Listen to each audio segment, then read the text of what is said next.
Hello there. Welcome. Hopefully, it isn't too loud here. I have a fan blowing rather strongly at me because of mosquitoes. Um, Hello, Misfits 15. Welcome. Yeah, definitely hit the like button. I think I hear some bats. No raccoons right now. Hello, Jeff. Good evening. Welcome. Hello, Dynamo. Teddy Bear Nebula, then M42. It's probably going to be a washout. Yeah, the moon's going to be kind of a challenge. Yeah, and my scope was polar aligned last night at Starfront. It was like way out of alignment, but I had opened a ticket and it should be good to go. I actually started imaging a little bit ago just to test it out. Whatever happened to the second S50? It's still there. It's still here. Realistically, I need to come up with something. I don't know. I need to figure something out because I can image with two scopes, whatever they are, but when I try to do a live stream with three or more, it gets to be a bit of a challenge. And so I have the S30, two S50s, one here and one at Starfront, and then the Newtonian. And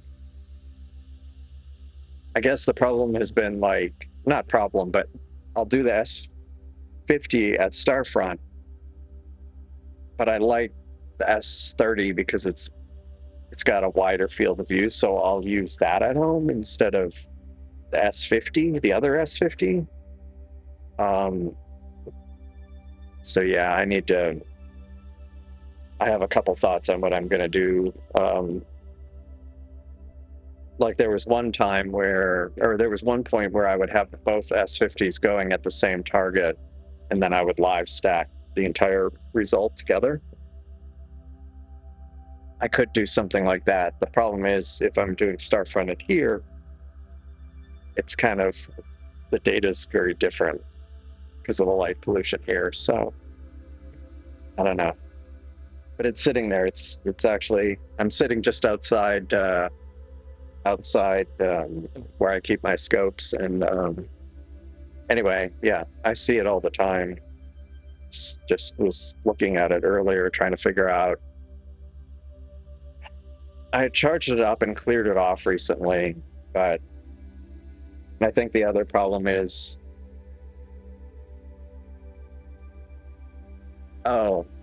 that's, yeah. I'm trying to think.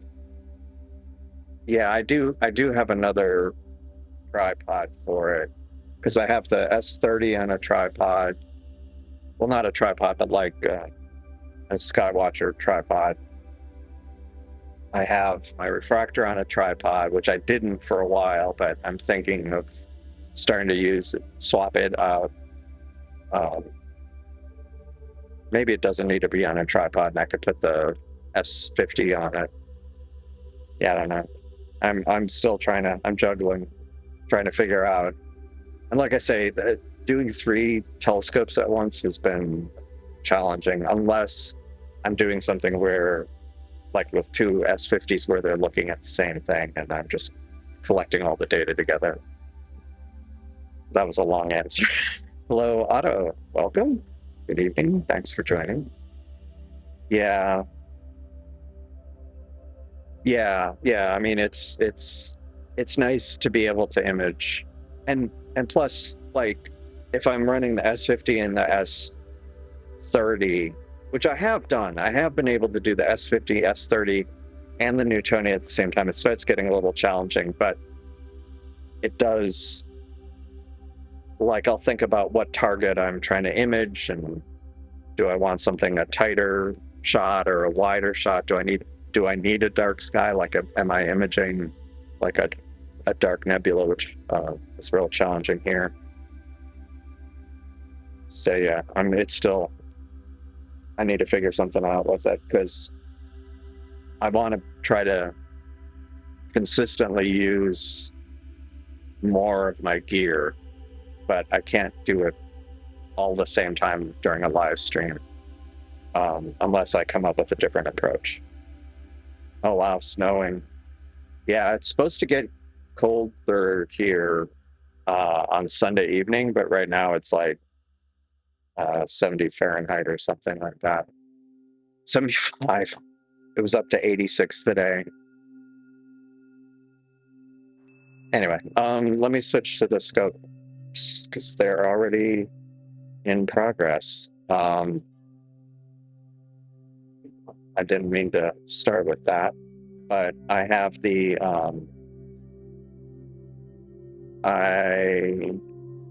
let me switch to the Seestar because I had this for like a limited time.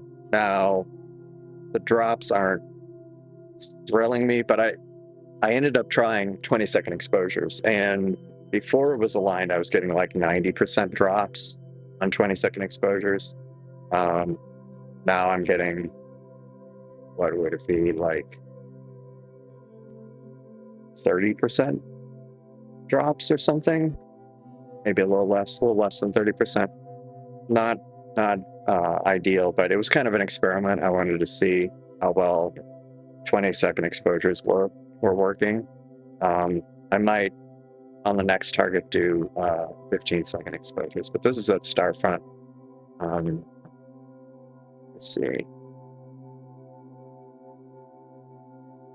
The moon is going to be rising soon, I think. So that's gonna, it hasn't yet, so things haven't completely deteriorated yet, but they'll start getting more challenging here in a little bit. But this is M2, Messier 2. And over here, since last live stream, I got, was it since the last live stream? Or did I live stream since I got it? I forget. I got a coma corrector. I might have live streamed with it. Maybe not. Anyway, it's works great. I've been trying to correct for the vignetting, but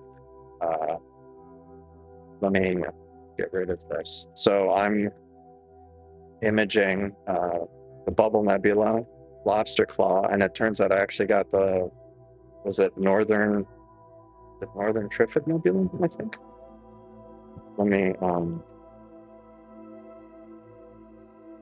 back. The problem is sometimes the stretching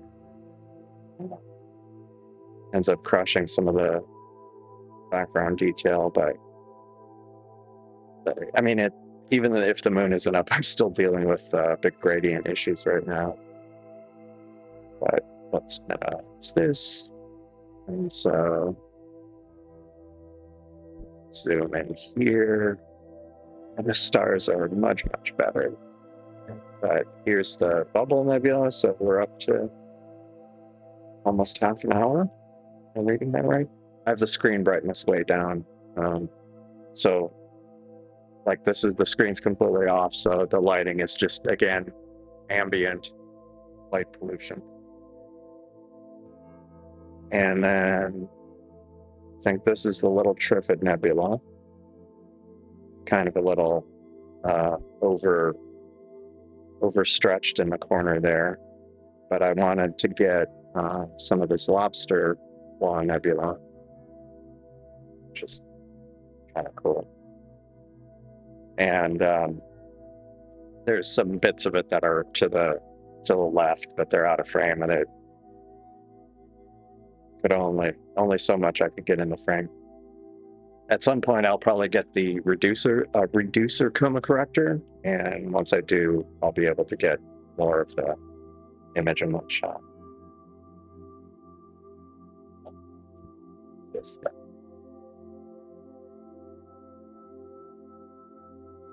Oh, I ordered it last stream. Cool. Okay.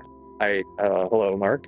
I tested it out on Discord after it showed up, but I I think because like it was cloudy here yesterday, I think. Um, I don't know. Time has lost all. uh, but it really has it really make has well this is the Seestar, but it's made a huge difference in the star shape. They're now pretty round, wrap across the field. So um, let me find another target for the S50, unless there are suggestions before the moon starts. I mean, the good thing is, even with the moon up, at least at Starfront, I can easily point opposite the moon in the sky, whereas here, I'm kind of constrained. Like, once the moon gets above a building here and is shining into the backyard, I can only point so far away from the moon, just because of other buildings and stuff.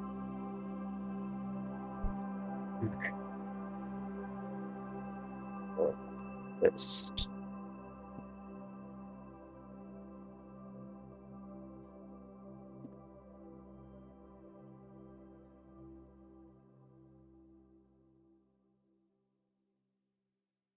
Okay.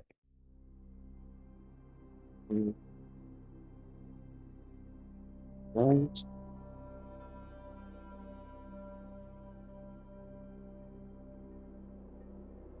What would be a good target? Let's start that. Let's see.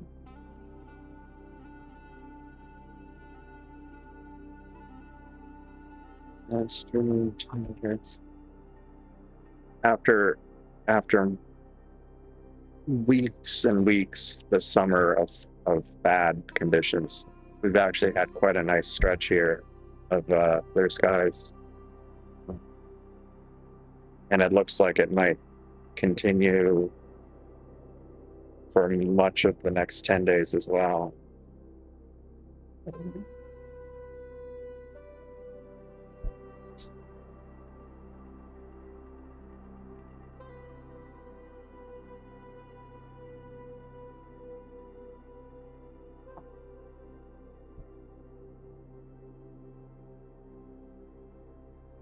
Okay, let's look.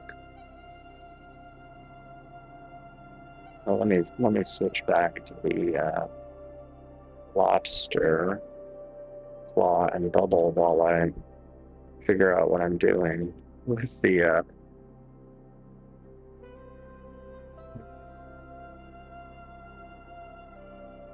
with the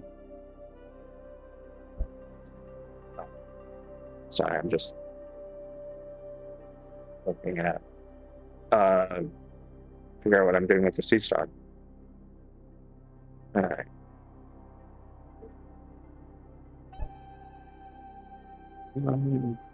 What would be a good target? Next, or how close is it from rising? Yeah, it's still a bit away. Wait, am I looking at the right thing? Oh, yeah. It already, I think it's just risen here, or just rising, but it's Starfront because it's a bit further west. Hasn't yet.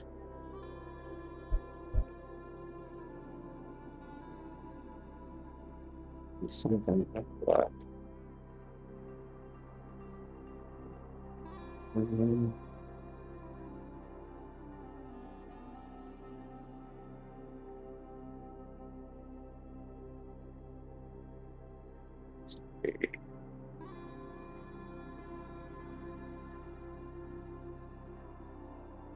Trying to remember things that I haven't imaged where I need or need there not to be any of it.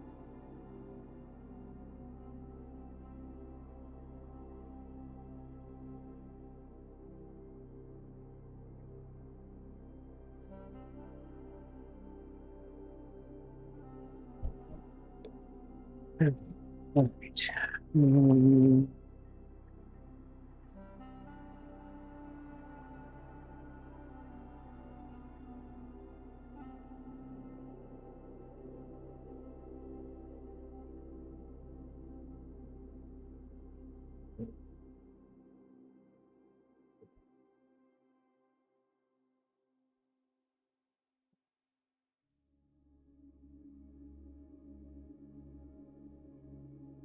Oh,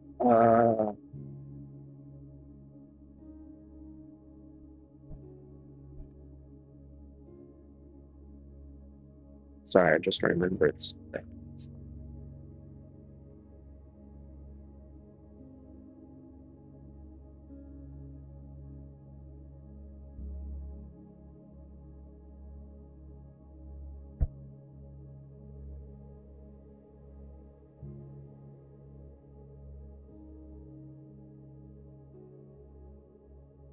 Not yet on that one. Actually, where's the teddy bear?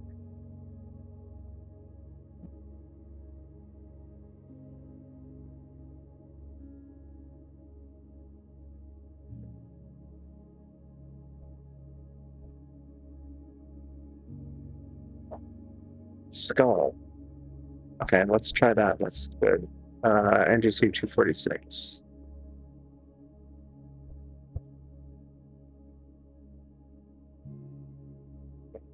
Yeah, let's do that. It's at a decent height. All right, let me.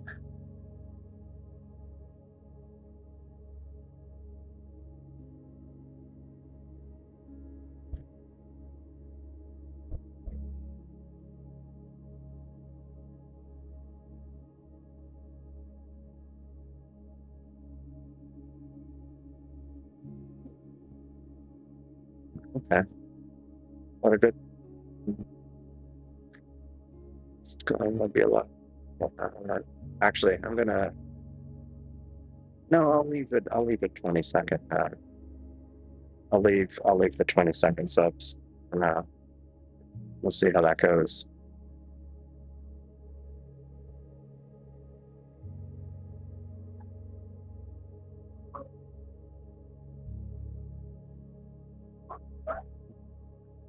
And I probably need to pick another target for this because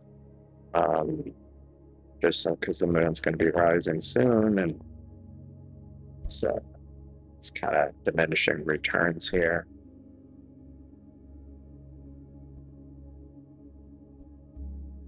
But I've imaged this before, and I framed it slightly differently because I wanted to get like the complete claw of the lobster claw.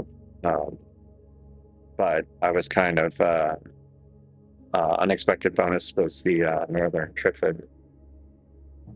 So that was cool, albeit unexpected.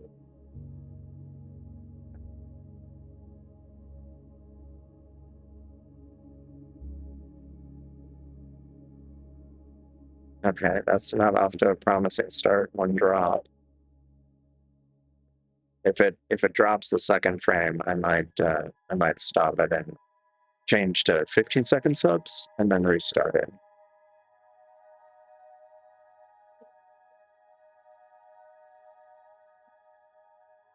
Okay, we got one. Now, if it still ends up dropping a lot, I'll probably change it to 15-second subs. Yeah, that cluster. Yeah, the stars really do look fantastic on the.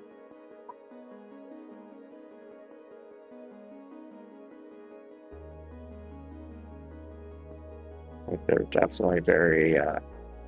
Don't really run into the coma.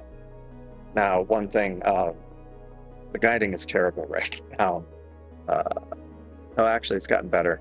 At one point, it was like almost 2 arc seconds.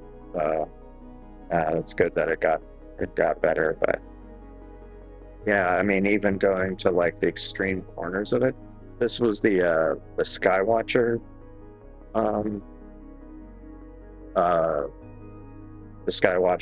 Skywatcher coma corrector. I'd looked at getting there were a few other ones I'd looked at getting, but ended up going with the Skywatcher one. That was looking good. This is kind of overcooked, but I think once the gradient is properly removed, it'll look decent.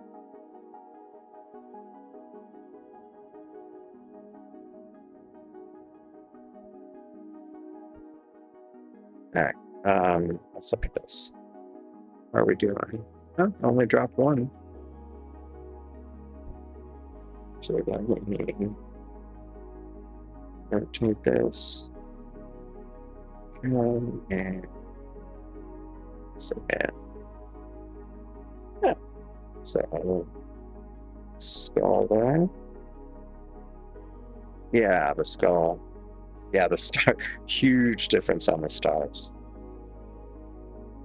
Yeah, so that's the thing. So, a lot of the other coma correctors I was looking at were about $300, and maybe slightly less. Now, this isn't a reducer; it's just a pure coma corrector. So I was looking. I want to get a reducer coma corrector as well, but I was focusing mostly on just pure coma correctors, and I looked at like Vader, and I forget what brands I looked at. Vader was one of them, or Botter. Vader. Anyway, those were about plus or minus $300. Saw some reviews that I wasn't 100% sure about. Looked through Cloudy Night forums and stuff. I think they're like doublet or triplet. I think they were triplet. They have 3 elements. But anyway, the list price of the Skywatcher one is $490, which is pretty steep, which kind of made me a bit hesitant. Although a lot of the reviews I was seeing said they were better. It was better than the Vader ones and some other brand, and that the Skywatcher one was comparable to this other brand. Like it was a rebadged version of some other one that's also considered very good. But it was still like, yeah. But I got it from B&H, which their camera store, New York camera store, big mail order. I've bought cameras from them. I think I bought this camera from them, and but they also sell telescopes. And I actually got this telescope from them, the Newtonian, because the price that they list is like some brands, they'll have sales, but in the case of, I guess, Skywatcher, the price they show on most sites is it's a manufacturer, the map or whatever manufacturer price that they kind of require all retailers to have. But B&H had a discount, and it was one of those things where, like, you know, click here, enter your email, and we'll email you the actual price. And in the case of the telescope, it was like $200 less than the map price at the time when I got it. And this one, the coma corrector is more like $400, which is still a lot, but all the reviews, I mean, would I rather get something that was like $300 that was not as good and regret it? Because I saw a bunch of forum posts where basically people went through a bunch of coma correctors until they ended up getting a more expensive one and were happy with that. So, and it's like more optically. I think it's like a quad. I think it's got like 4 elements or something in it, which doesn't always mean it's better, but I think it's supposedly supposed to be better corrected. So, and I still was, tallying it up in my head where all in it was still a lot less than the Carbon Star. So, yeah, I bought a camera from B&H. I bought a lot of cameras from B&H. I even went there with my dad like back in the 90s, early 2000s. Yeah. Stars, at least the star zone I had seen was the chroma corrector reducer, and that I definitely want to get, because it would drop this from 600 millimeter, 800 millimeter to 600 millimeter, and take it from f4 to f3, which would be fantastic. And it's also pretty well reviewed. But I decided to go the chroma corrector route first, because I was going to get both. And I guess in my head, I was like, well, I'm going to, yeah, it would be harder. Well, I shouldn't say harder. It would be more to kind of get a hang of it, of like, I'd be making the telescope wider and faster, which would be fine, but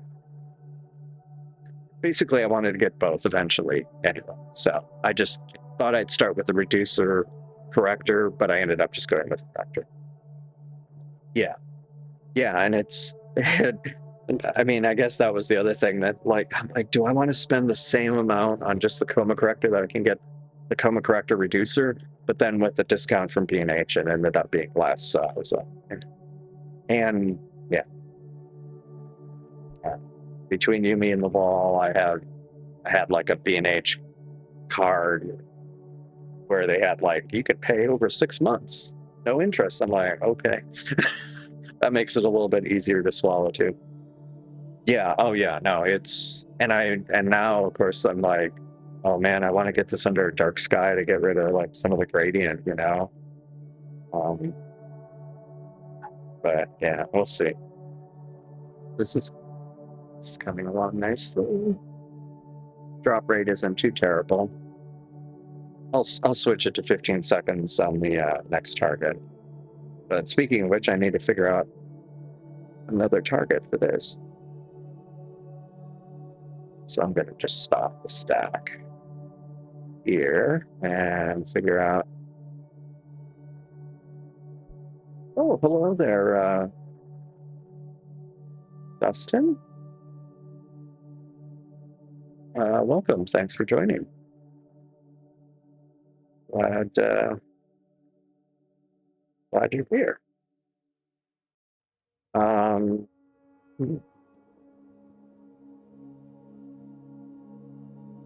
literally sitting in my backyard right now. It may not look like it, but this is like the side of the house.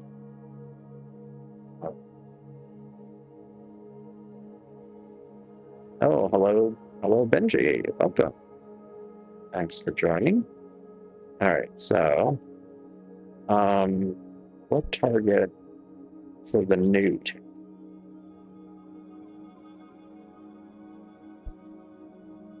Newt.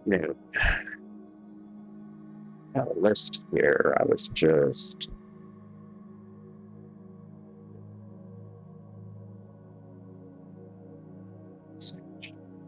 What is that one?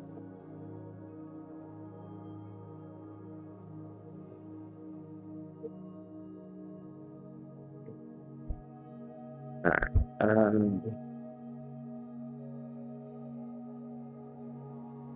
That is below the horizon, so that's not going to work.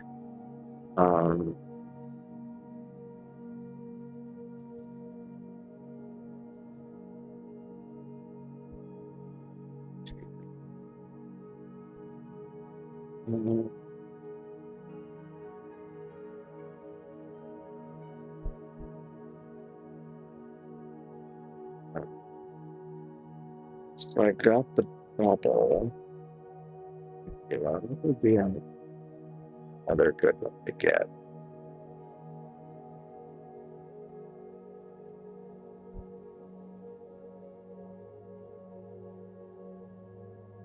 Cygnus. Not sure.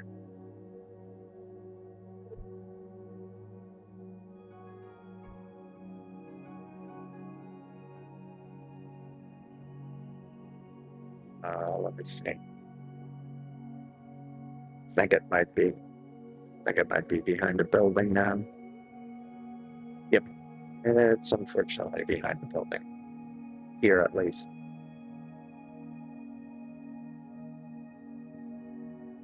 And depending on how long the stream goes, once the moon's high enough in the sky where it's shining in the backyard, I might completely stop imaging with the Newtonian and just focus on the Seestar at Starfront. Just because I have more flexibility.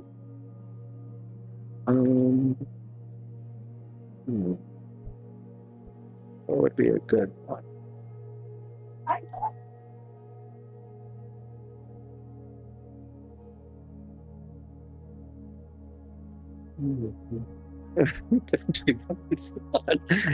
It's definitely Benji buys a lot. I think there would be no argument on that one. All right.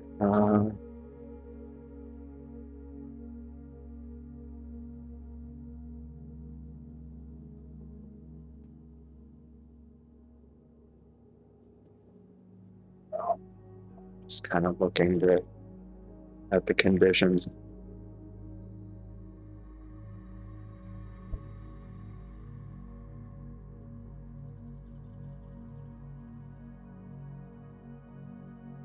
Let's see if there's anything past the meridian that I might want to go ahead and image.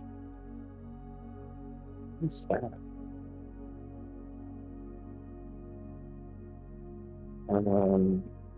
SH2 136. No, 126.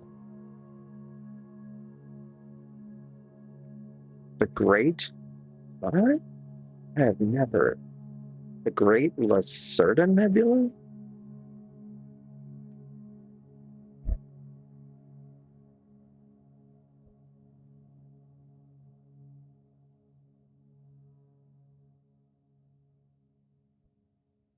It's a huge but faint emission nebula. And it's challenging, apparently.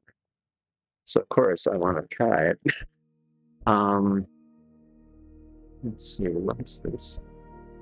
So, SH2 126. At first,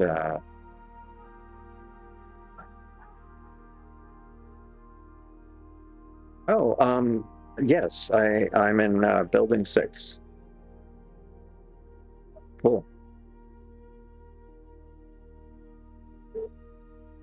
Do you have a Seestar there or some other scope? Oh, you're in 6 too. Nice.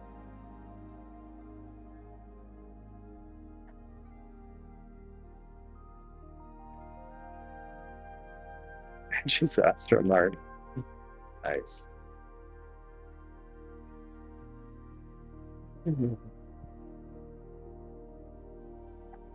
Okay, so SH2 126 I'm going to try.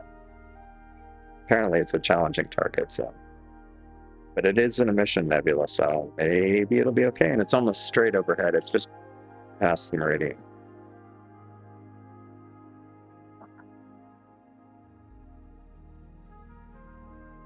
Oh, a nude at Starf? And an S30? Let me see.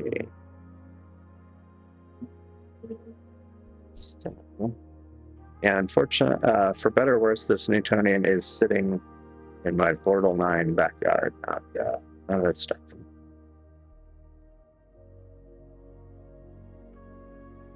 Let me double check that it's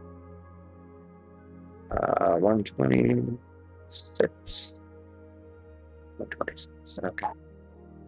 Select target. Turn off guiding. It's gonna have to do a meridian flip. While it's doing that, go back to that. I guess they're looking at stuff. Oh, hello, Nevin. Sorry, my screen is dim. Hello, Nevin. M. Evans Richard. Welcome. Thanks for joining. Oh, Michael. Hello, Michael. Yeah, that's been happening to some other people recently.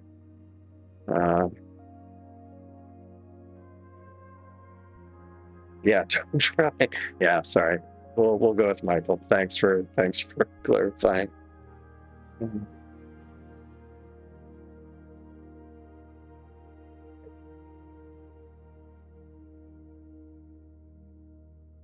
Nice. Looking at a monster nude. How big of a nude? All right. Let's see.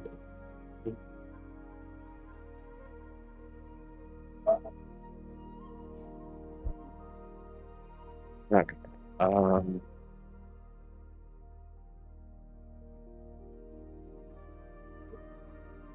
Hopefully the guiding won't be too challenged.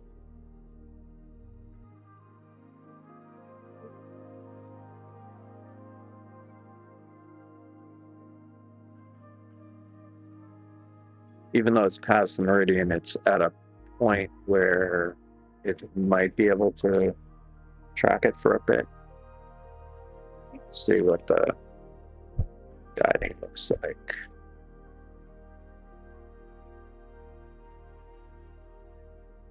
I'll try it.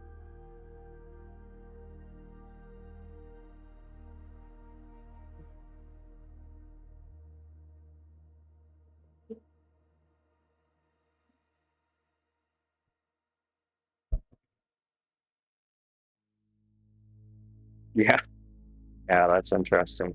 24-inch. Whoa. Yeah, 24 yards. Nice. Wow. Are you gonna? Is the 24-inch gonna be at where you live, or are you shipping it off to?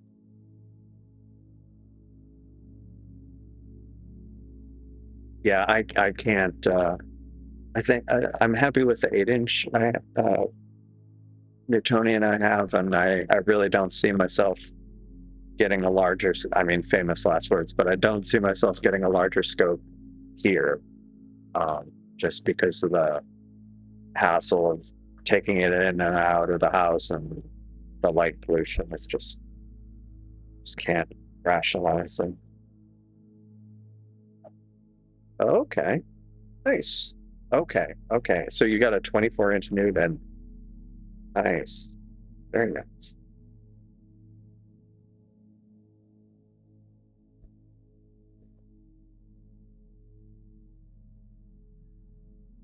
That's awesome.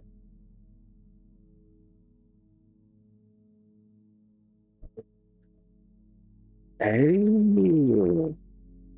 right. That's cool. If they trade single setting, yeah, I know. I mean, I guess I could slap a dome on top of my house, but that definitely would get the attention of the HOA. Washing machines. Nice. Oh, man.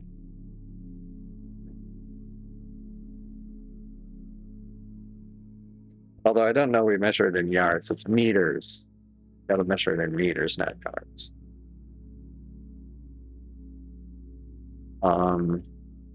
Is this actually stuff? Oh, okay, there it is. So let's see what this is like. It said this was a challenging target, so we'll see.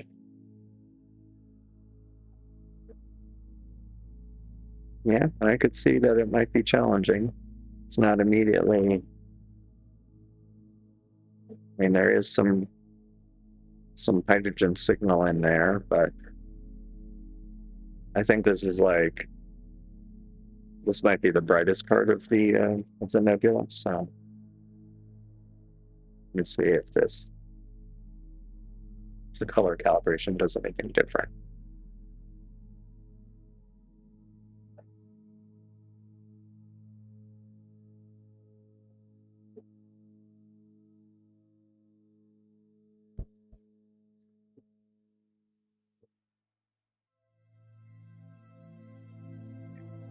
I think I'll just leave it with the non-color calibrated version.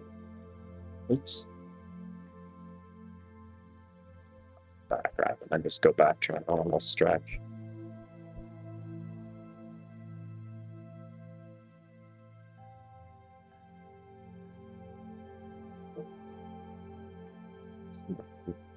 I think I can image this for maybe half an hour, so we will see what I get out of that.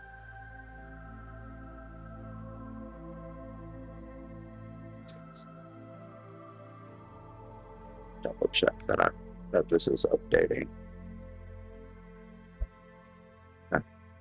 Just wanted to, because this software sometimes stalls, unfortunately. Oh, new refractor in building 6. Cool. Build video.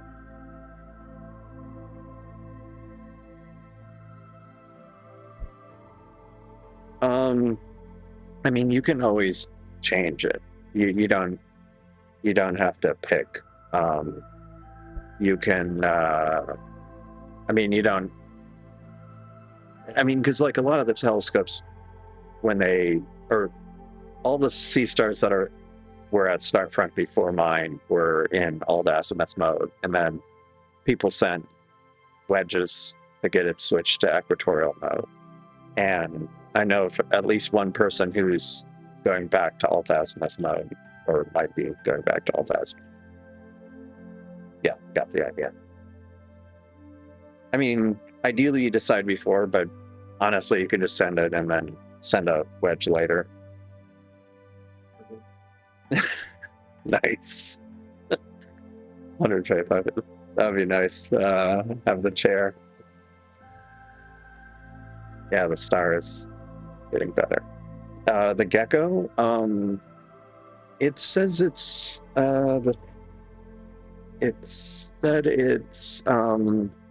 some other name that I hadn't recognized before. It was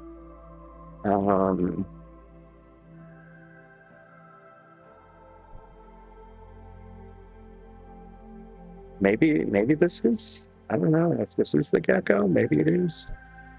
But what I'm seeing, it's calling it hold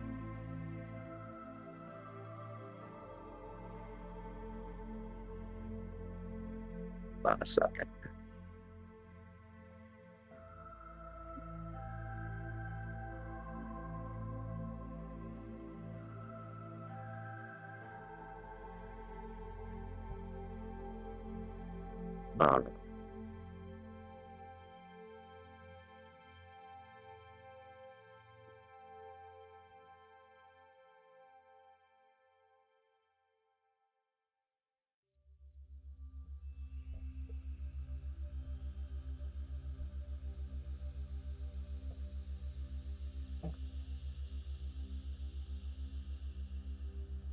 Yeah, hold on a second.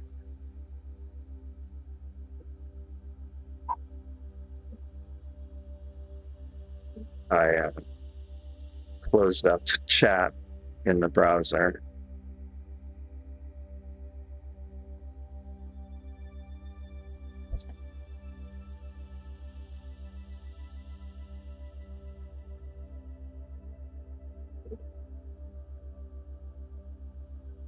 Oh, nice. That's cool.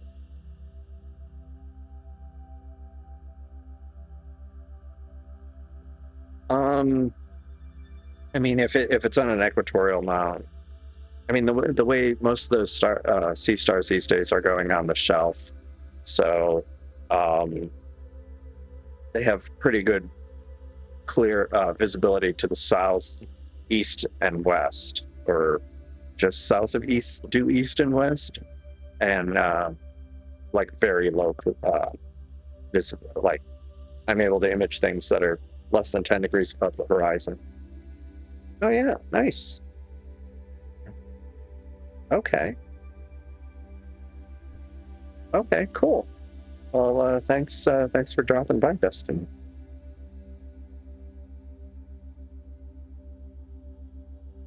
Yeah, yeah, yeah. Thanks for stopping by.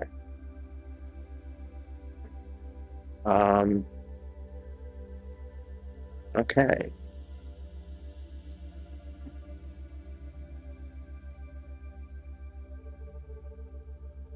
Right. Okay, it's within there. Okay. LBN 437. Let me see where I'm actually pointing. Oh yeah. When I zoom in further, I see the gecko. So yeah, I'm pointing at partly at the gecko. It should be kind of across the middle of the frame, but there's also a lot of red nebulosity around. So especially kind of across, and then should be up near one side of the frame. Let's see how this is looking.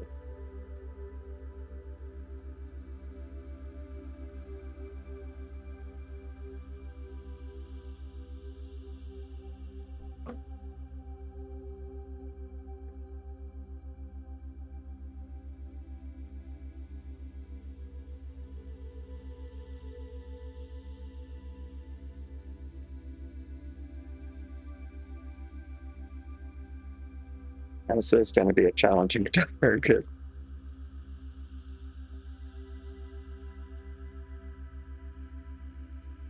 Granted, I only have 8 minutes on it, so maybe by the time I get to 40 minutes or half an hour, it'll be a bit better.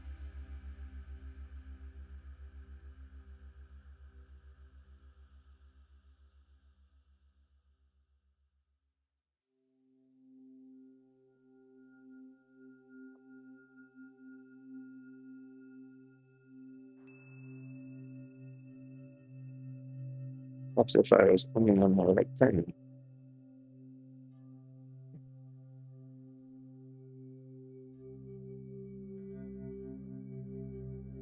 So, enough of a difference.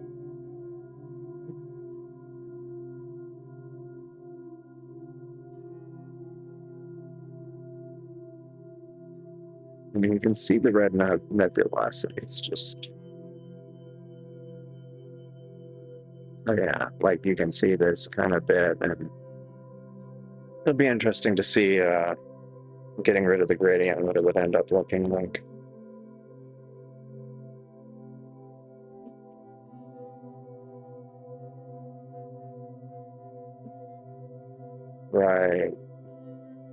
Right.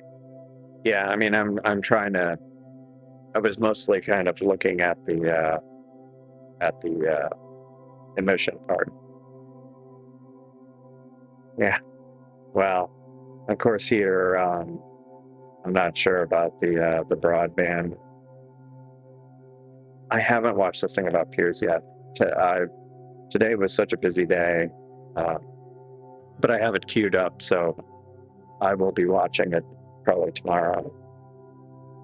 Speaking of tomorrow, conditions are still supposed to be good here and at Starfront tomorrow, so I'll probably stream again.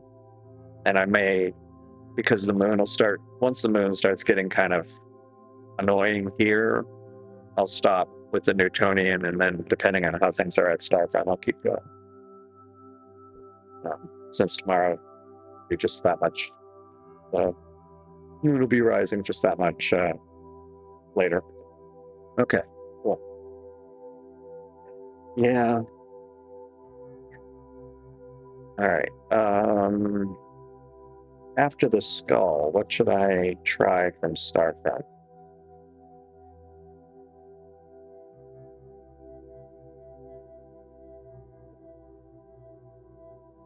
Actually.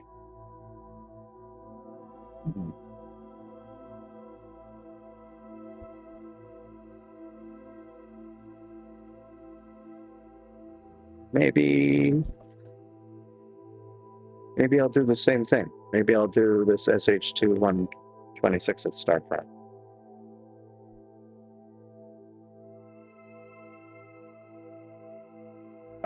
Discord link to the server.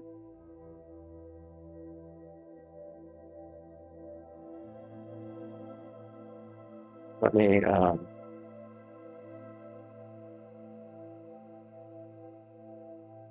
actually let me go to SH2 126. Let me at Starfront, and I'm not going to do the light pollution filter initially.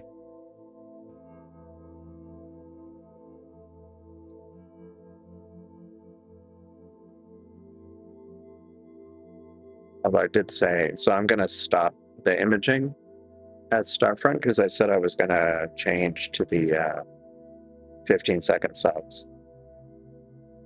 So I'm stopping it now. And then I will change. Okay. To 15 seconds. Great. All right.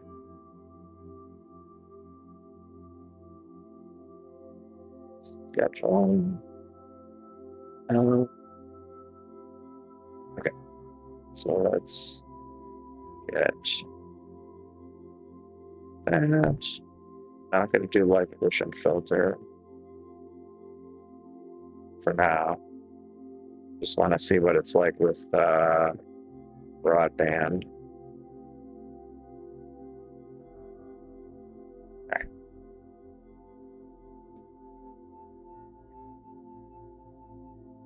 Okay.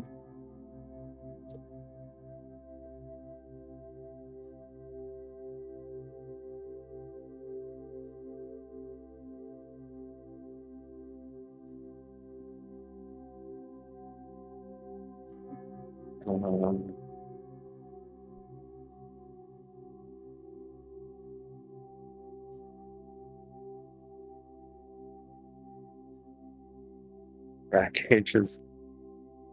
100th of arc second. Oh yeah, the link for the Discord link. Yeah, I'm just not. What do you call it? I don't promote. I'm not good at the promoting.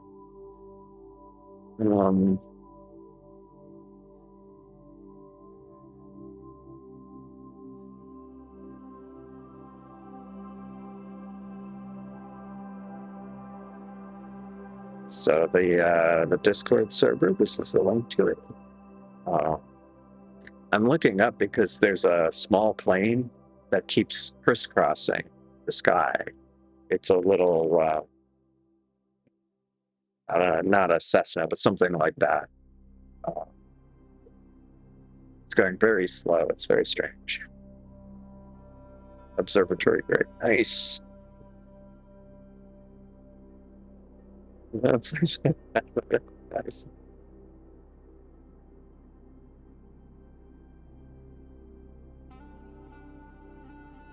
that would be interesting. I'd be a horrible politician. That's true. That's true. Yeah, although it's at night, so I don't know what they're doing. Although I have seen planes like that, and also ones that do pollution kind of stuff, pollution mapping. Yeah, some of your people. Yeah, exactly. LiDAR. Oh, right, LiDAR. That makes sense.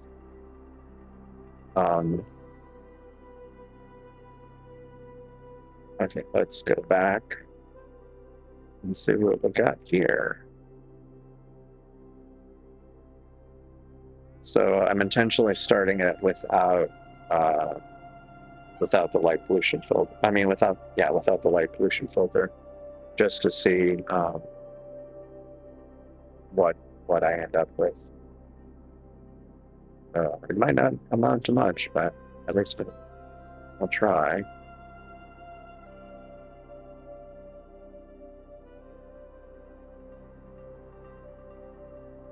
And speaking of, exactly. One thing I'm interested in doing if I were to have a permanently mounted scope, I would consider doing, if I did an equatorial mount, a German equatorial mount, I would consider, ever since I saw it fairly recently, or realized what it was, I think I want to use one. It's a dogleg pier, where basically the one part of the pier is kind of aligned with the polar alignment, and then the other part is at a right angle to it. The idea being that you don't, depending on where the telescope's pointing, you don't actually need to do a meridian flip, because since the pier kind of goes away from the mount, the telescope can keep going without hitting the pier. Video on piers. Oh, forgot I was imaging this, seeing how it's going.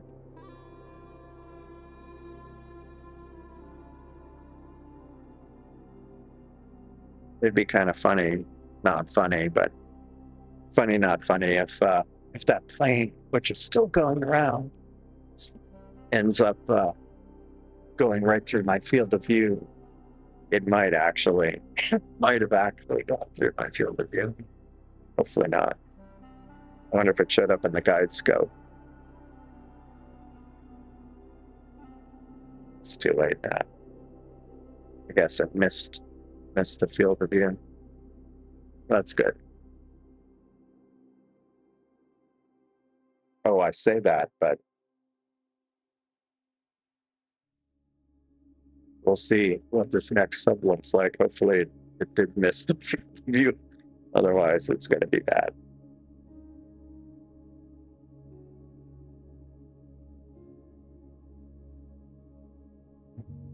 Let's see. Moment of truth here. A little bit.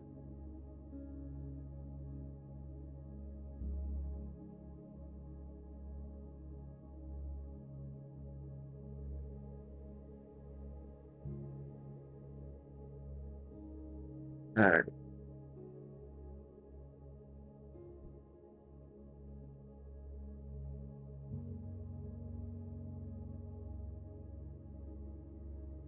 Oh, good. No massive blinking light trails through the frames. The plane did not go through.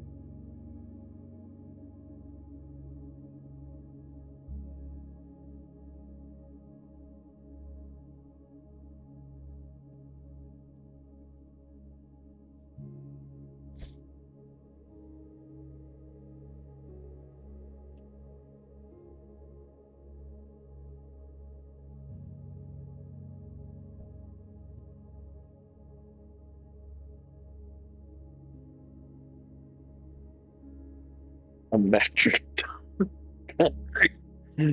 Wow. That's yeah. I think that would definitely reduce vibration.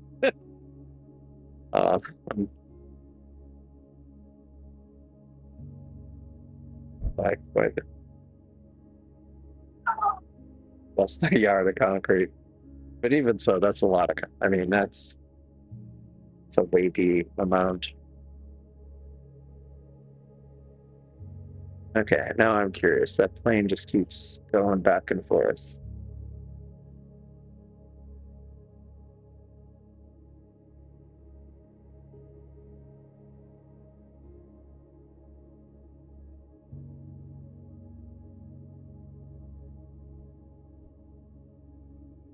Oh.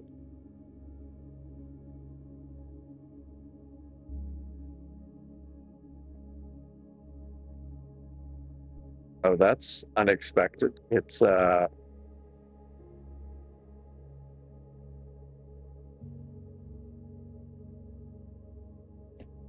where am I? I'll put it in live stream on Discord.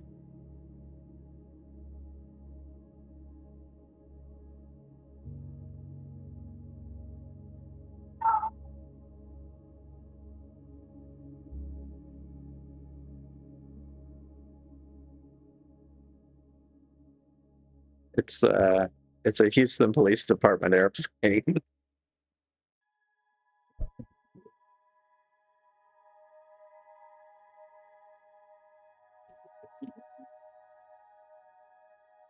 That was a little unexpected.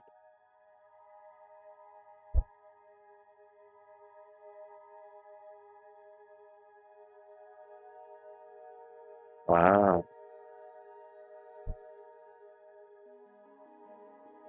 Wow.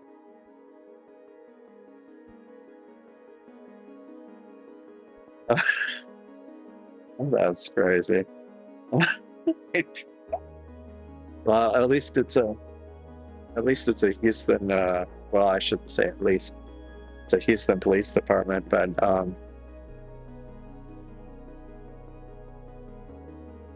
hopefully it's not like an ice I don't know. They're going in circles. Mm. Legal in Texas? No. There was a loophole that people were arguing made it legal, but they closed the loophole like a few months ago.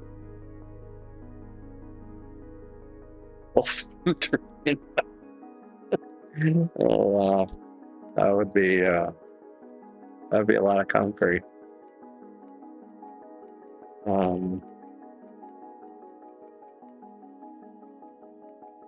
Let's see.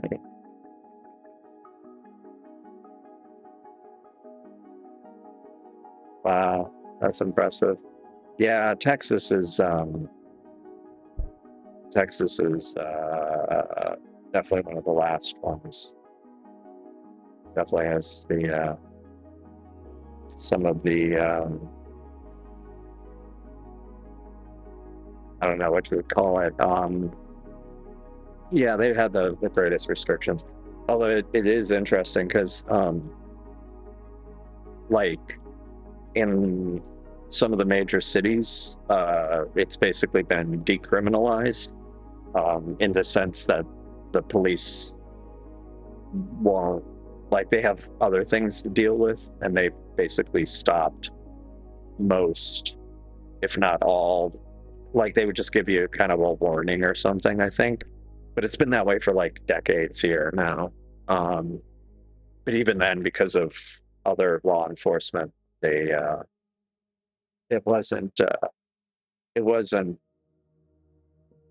it wasn't something you would necessarily smell in most public places. You would not generally. Yeah, yeah, yeah. I mean, like I could see it for some kind of things, or if you're trying to do sub arc second stuff. Yeah, yeah, exactly. Yeah, I'm speaking of which, I do have a fence post here that at some point I need to saw it down because it's like an 8-foot fence post. I need to saw it down a little bit, or maybe I don't. Maybe I just mount the Seestar on top of that so it can see over more things in the neighborhood. Yeah, not running. Yeah, exactly. Exactly. I mean, even then, like, I would have to have something like I don't feel like I would do that for just 1,000 or 2,000 millimeter focal length. Like, I feel like I would have to have something that was had a real high focal length and big aperture. Yeah, yeah. And actually, some of the stuff are trees, so it would, and they're not like the tallest trees, so that extra 8 feet could make a difference. Oh, hello, Turf. Good evening. Welcome. Thanks for joining. Sorry, I'm like, I think there's a mosquito on my screen.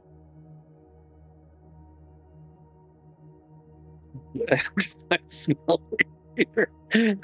That's funny. You heard the magic word. No. Yeah, that's true. But yeah,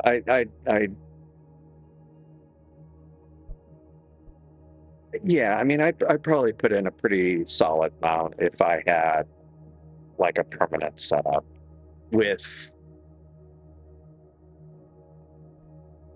I mean, if I was putting in a pier that was going to be future proof, like where maybe I only start with the 8-inch, but it would be something that I could put a 24-inch on.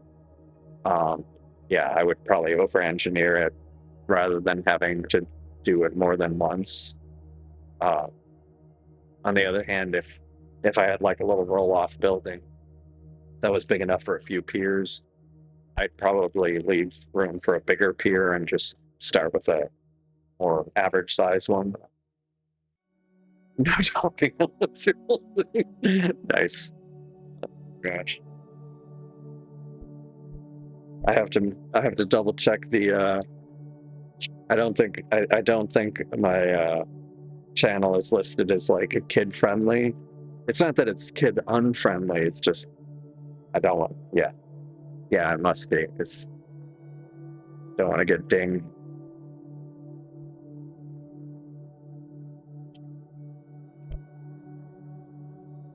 And I agree with you, Star Traveler.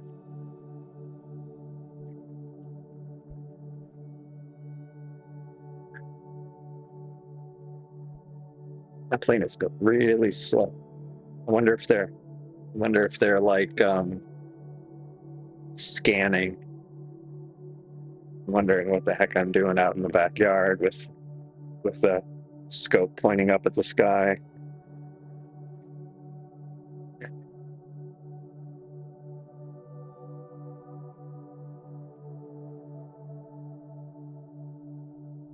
And it's I try to redo.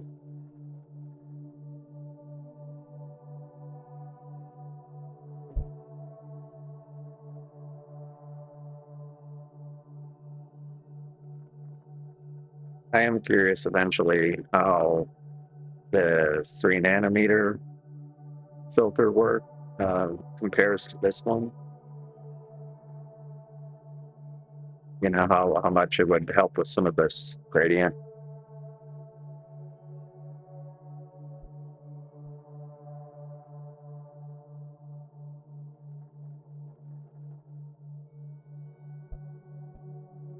I mean, it is getting something, but it might be getting close to building, so I should probably figure out something else to image.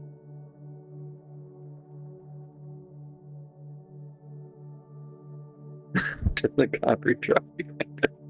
Oh, yeah. We're on Mars. Hello, Wiley side. Welcome. Reckon. Nice. Yeah. Yeah. Like when the moon's not up.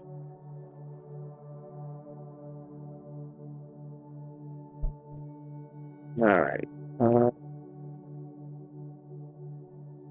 Let's see. Let me see.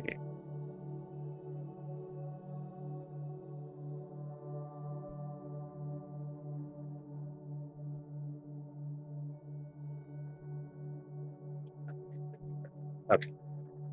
Um,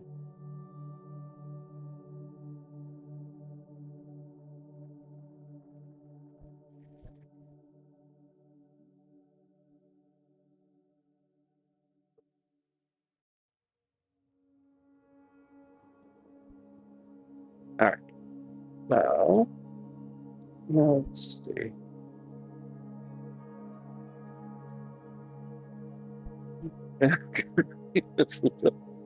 Yeah, snooping cellular. Have I done the veil? I may have. Oh yeah. Let me get that link.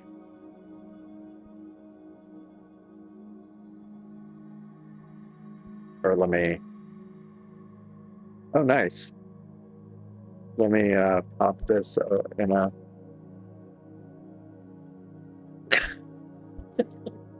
Oh my gosh.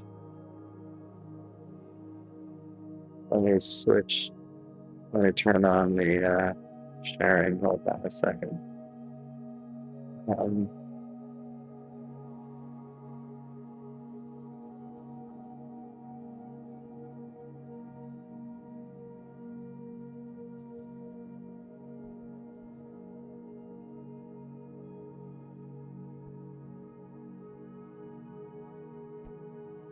okay.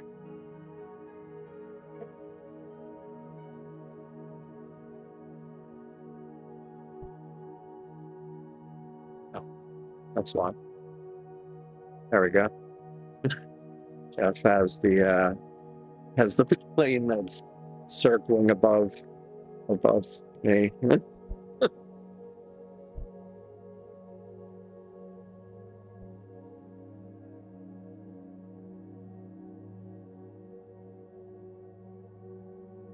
There we go.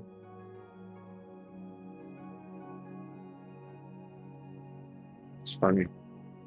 And they are just going round and round and round.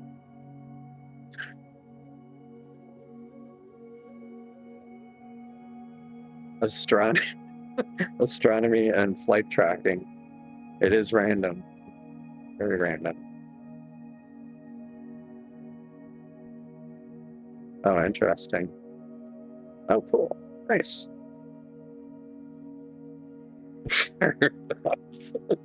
Yeah, I don't know. Uh, yeah. Nice. Plane wave.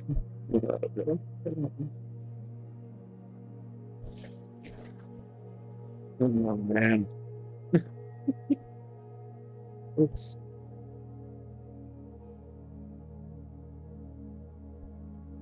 Need to figure out how to keep this on screen.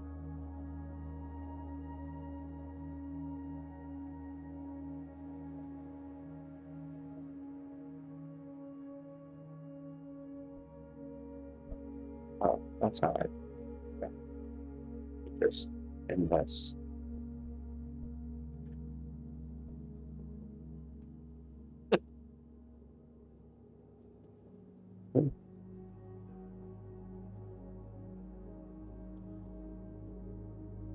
I think it's starting to get some detail.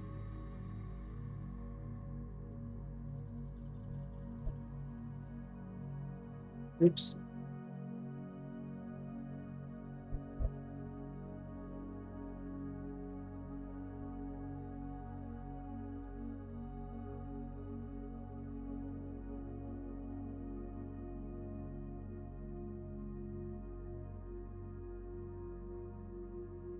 Yeah, so not only do I have light pollution issues, I have random aircraft issues sometimes.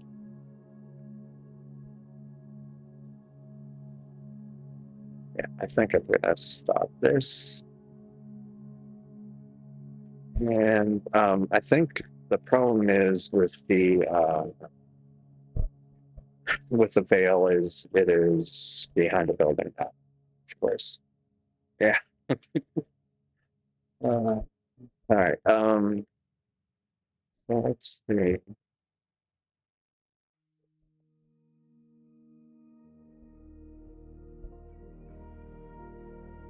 Would be a good target.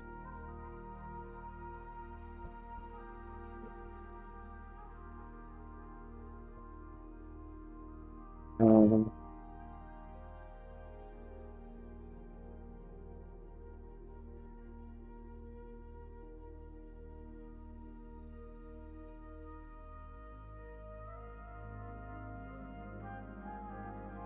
yeah, right now I've got the two dual narrowband, but at some point I need to swap it out for something else, like the 260 or 240. See if there's any other nebulas that are.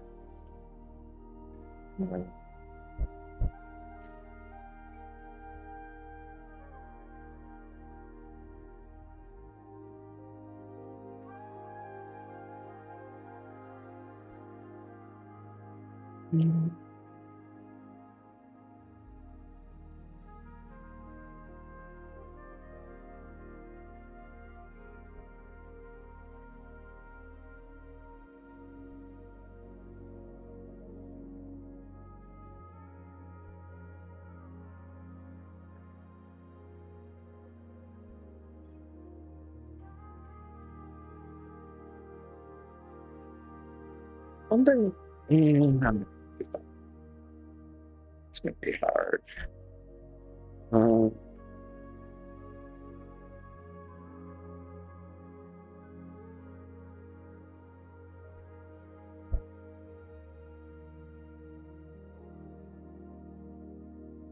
Yeah, I was like the Lizard Nebula and all those kind are already past. That's the meridians.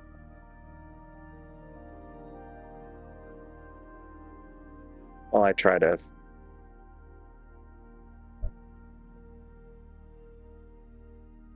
Let me keep the other one.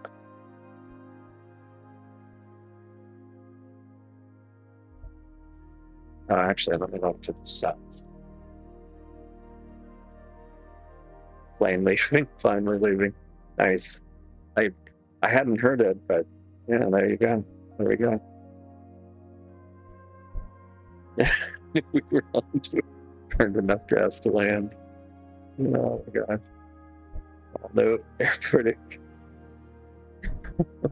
Oh boy. That's the other plane.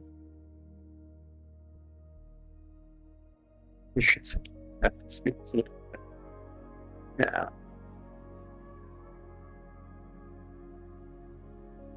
Was there another plane that went through the frame? I mean, there's jets like coming out of one of the airports here, the second airport. So I've heard a few jets. So you might have seen those in the same area.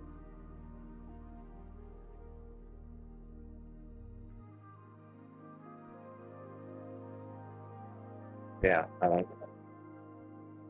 Yeah. There's always stuff going around here, and there's a medical center nearby, and so sometimes you have medical helicopters coming in and out. So yeah, it's a busy area.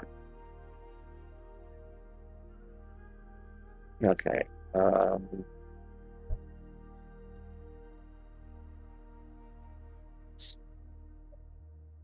Sure, I've got the latest here.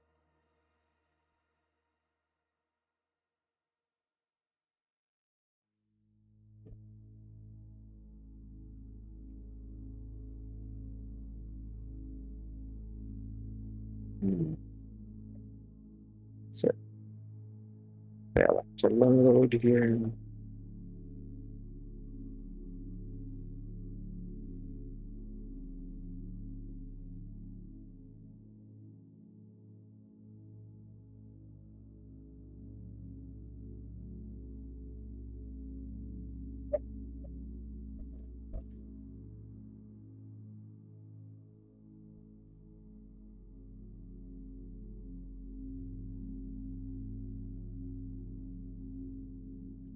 Okay. I am going to, after we start this, let's figure out another target.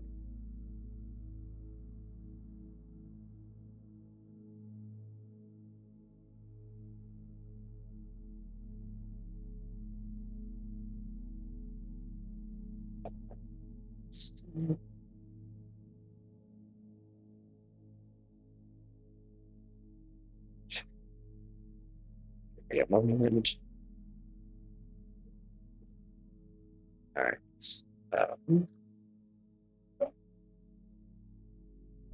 Yeah, I might just point it at the Pac-Man Nebula while I figure out something else for this.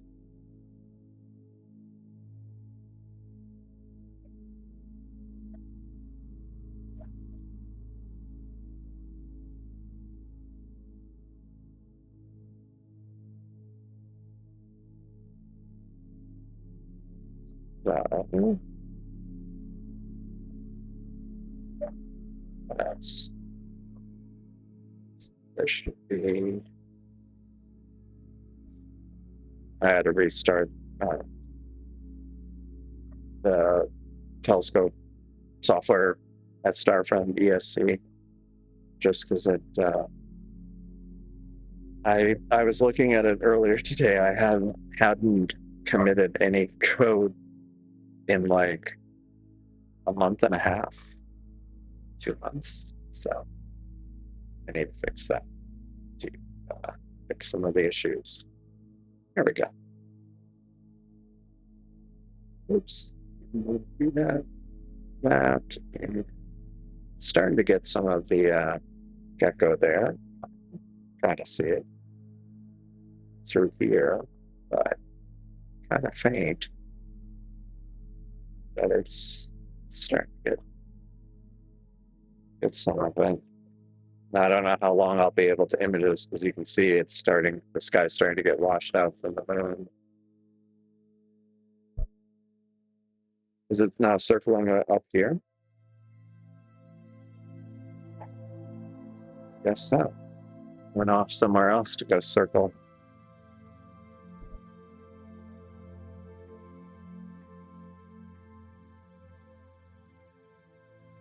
No, okay. Give me a sec here. Sorry, I was behind on the, there we go. Done. All right. Let's see.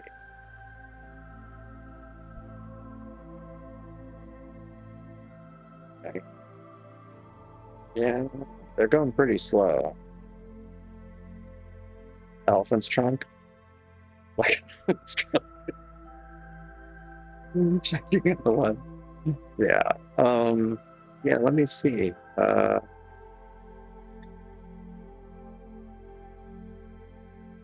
Maybe I'll try that. Actually, I don't know if I've done elephant's trunk recently.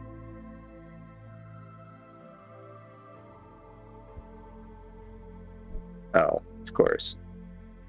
It's past the meridian and behind a building. Of course. So I guess Pac-Man it is.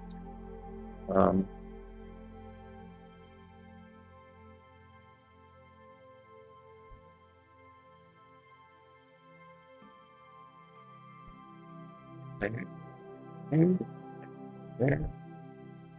Oh. Just wait for that to start loading. Cool. How's this?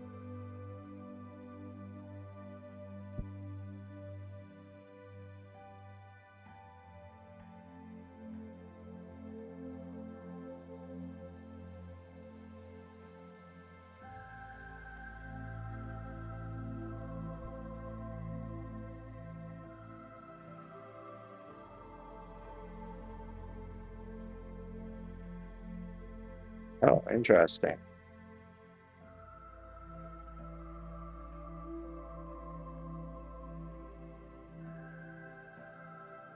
Wherever it's circling, it's not that much further away from here.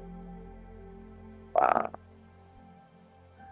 It's quite. Oh no, I take it back.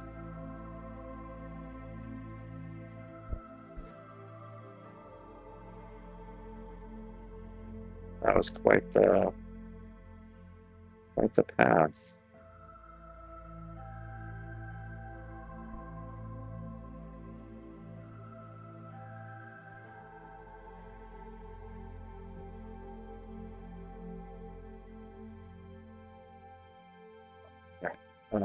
Live stream.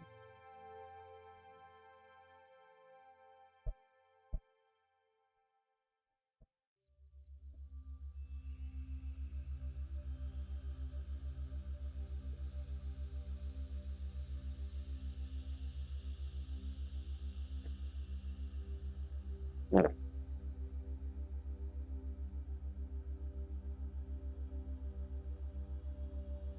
Oh, hello. Hello, Chris. Welcome. Thanks for joining.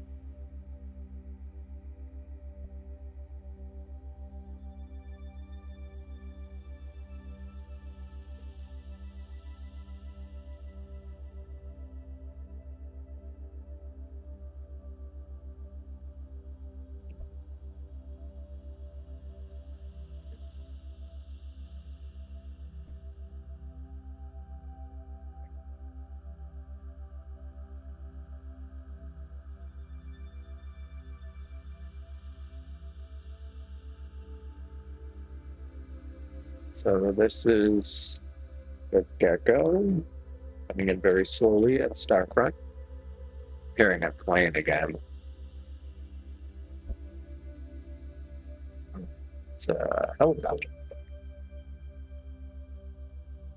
All right, so let's see. Pac-Man's looking. Oh, nice.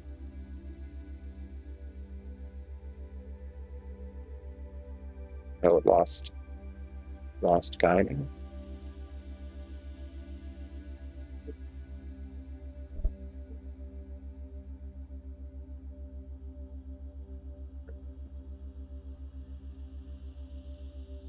It's weird.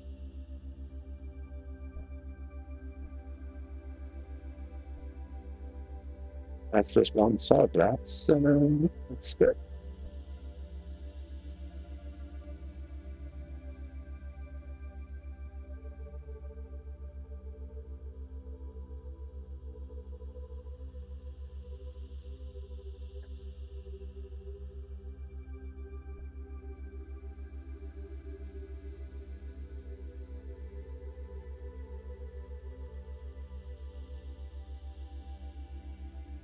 I mean, one sub in the city. I'll definitely take any.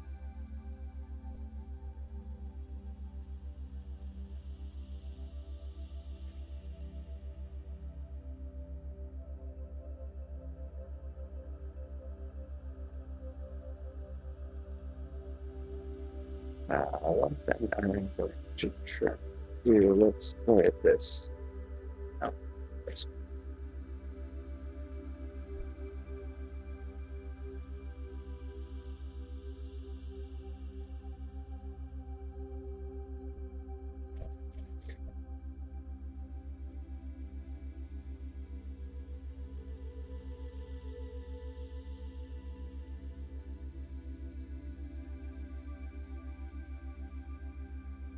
Yeah, Pac-Man's always brave. Oh, welcome, Star Traveler. You level 2. Thank you. I do appreciate it. It does help. Does help the channel. And I need to get back into making videos now. Maybe that we're having um, longer nights here. Maybe I'll be able to focus on actually making some videos. Yeah. Trying to think. I've hardly made any videos. I mean, besides the live streams, I've hardly made any like standalone videos.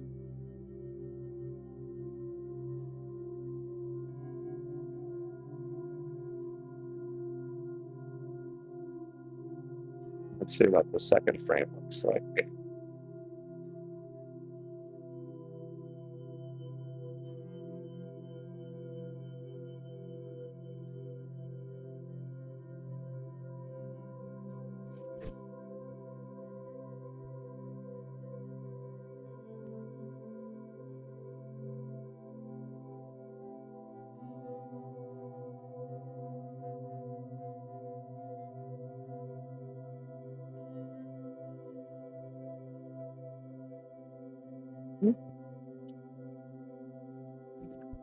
Just a little bit.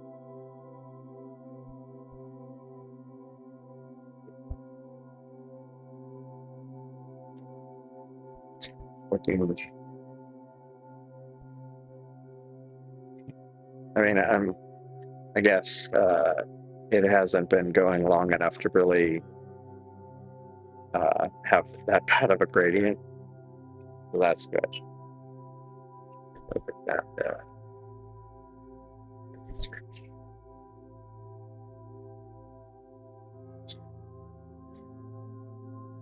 Let's go back to the gecko.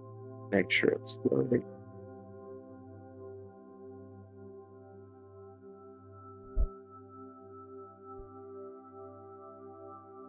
So it's 15-second exposure, so not quite half an hour of data on it. Maybe I'll let it go for a full hour.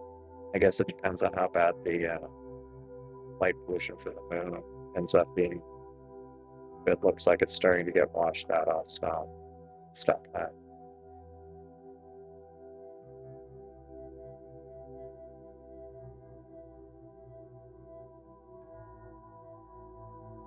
Yeah, I mean, I guess it's one of those, some of the names are more of a stretch than others. This one, I feel like it's kind of like it's facing down. At least that's how I always saw it.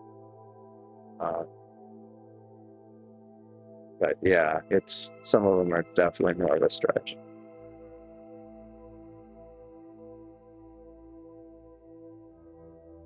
Oh, on my only level 1. I don't know. I need to be better about, again, I'd make a terrible politician or anything similar, but yeah, I need to really focus on that. And one thing again, the problem is, because not the problem, the dilemma I have is I have Discord, I have YouTube members, I have Patreon members, and you can actually do membership through Buy Me a Coffee as well. And I know some people keep it simple by only having one way for membership, but I like having the options. But it does make things complicated as far as how to actually do member perks and stuff. But again, I just haven't been I mean, the support, even if there aren't perks, it is much appreciated, and it does help. Everything goes back into the stream in that song, so yeah. Anyway, I'm rambling. I don't know why. Yeah, at least it has a name.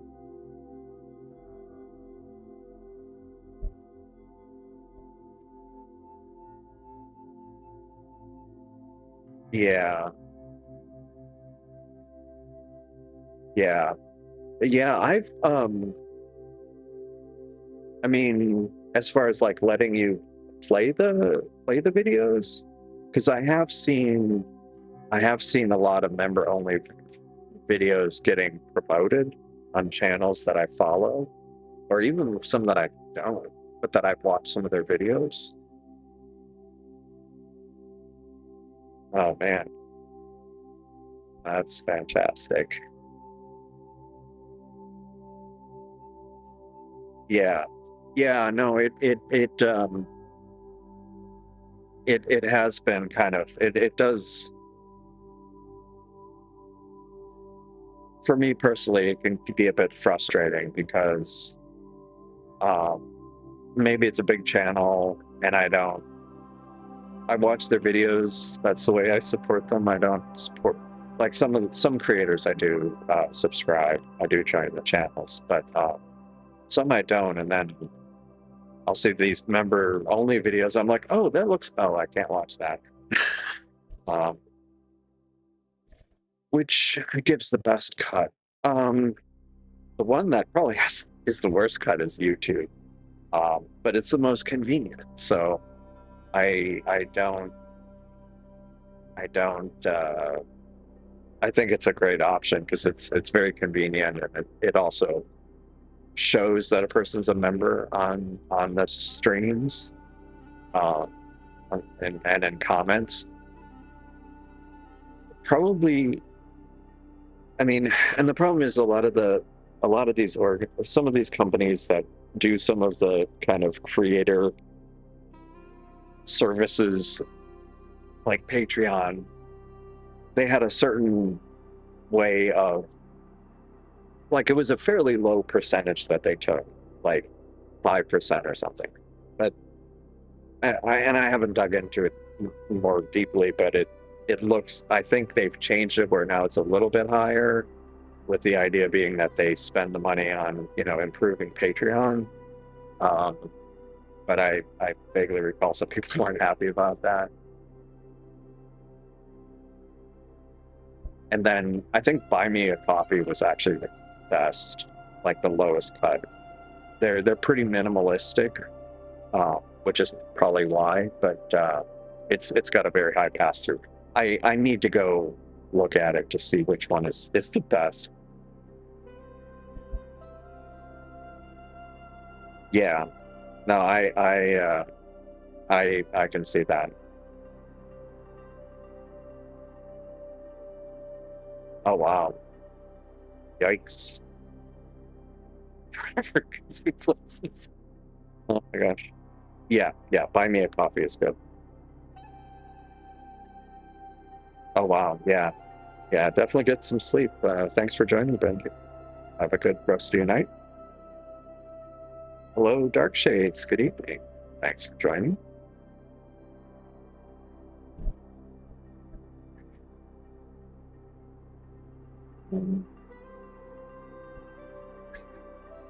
All right.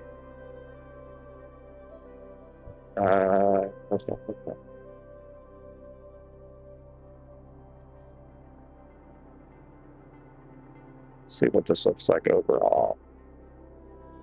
Yeah, the gradient. I guess the good thing is that it's the Pac-Man Nebula is kind of more in the center of the frame, so the vignetting and other things aren't, and gradient aren't as big of a deal yet. It's also pretty high in the sky, which helps.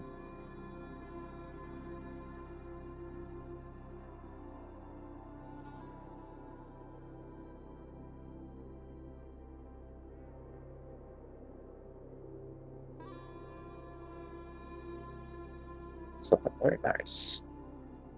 Let's go look at the gecko.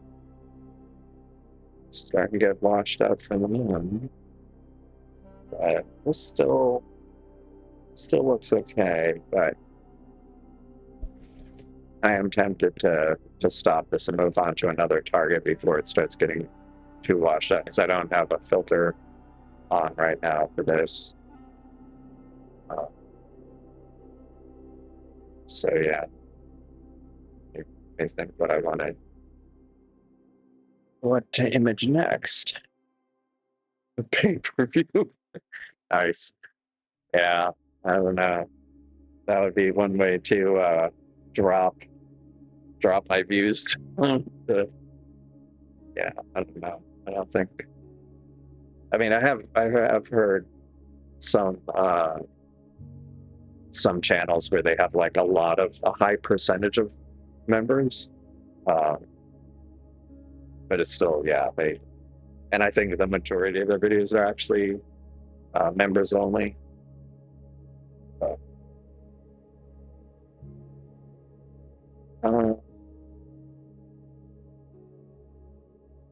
Let's see. What should I image next? Starfront.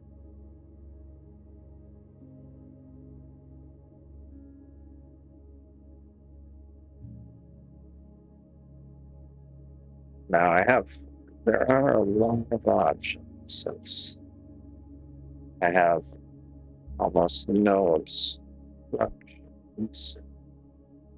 I just want to avoid the moon, of course, which is it's kind of like east northeast. So I could go for something pretty high, the Milky Way.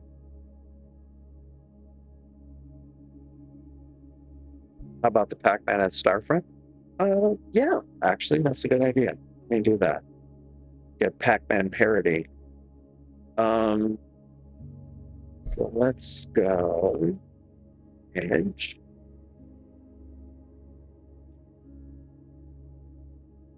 Go. And I will put the light pollution filter on. Increase the gain to 125.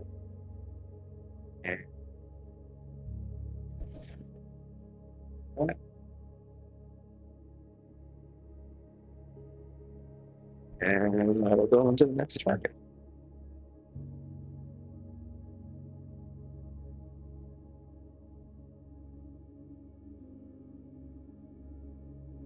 Right?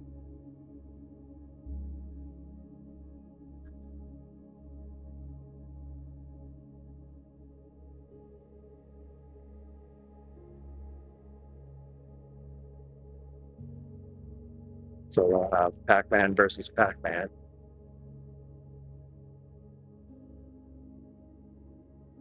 Now, the narrow band that's on the Seestar isn't as narrow.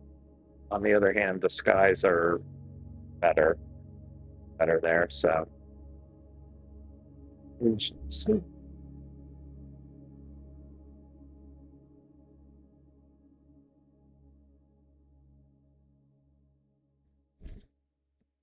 I think I have it set to 15-second exposure.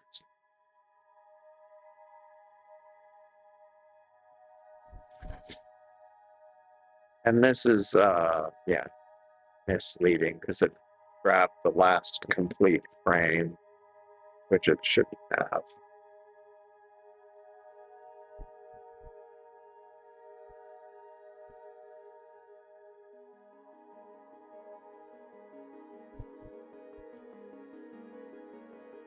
Hopefully it won't get in repeated failure mode.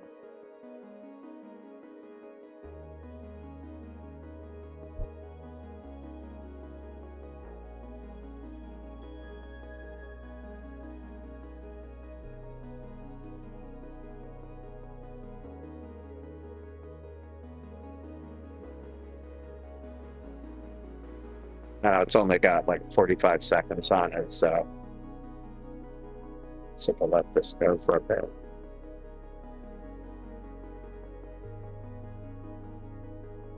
Now the next question is, what else could I do here besides Pac-Man? I'm not going to switch it just yet, but I want to try to get an idea of what next.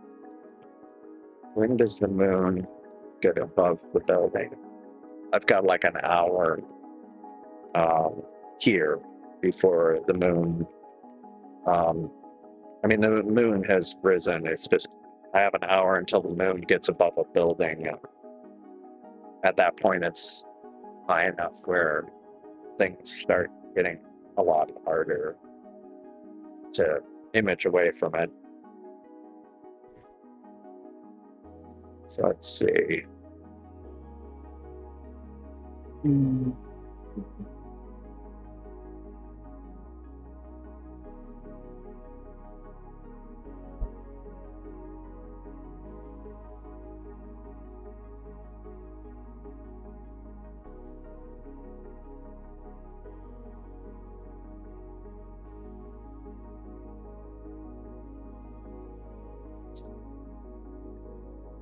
Just kind of scrolling around at Stellarium.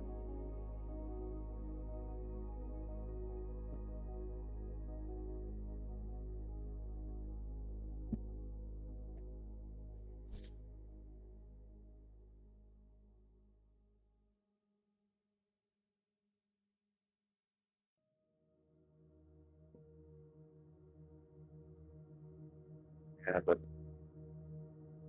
and there are some neat targets, but not ones I could image here.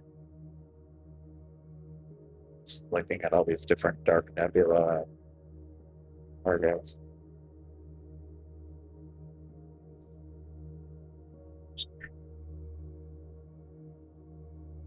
Let's look to the south, see if there's anything.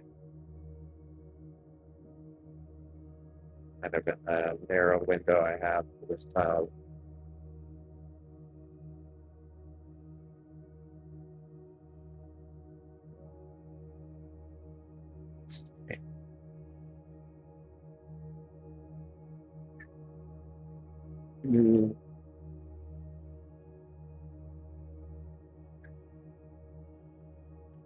A whole lot.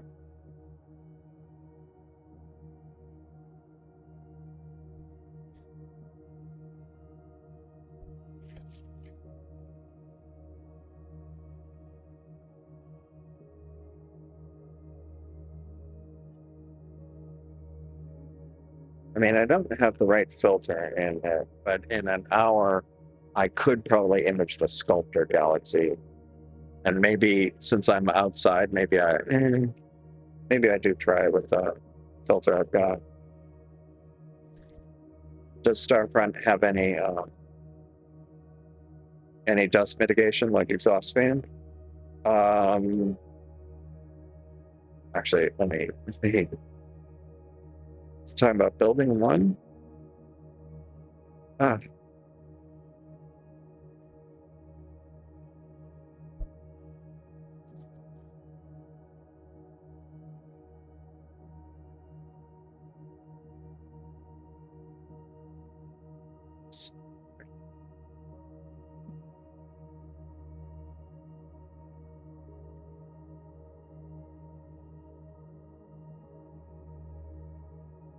Wait, are you saying like building one? As far as it looking like daylight there?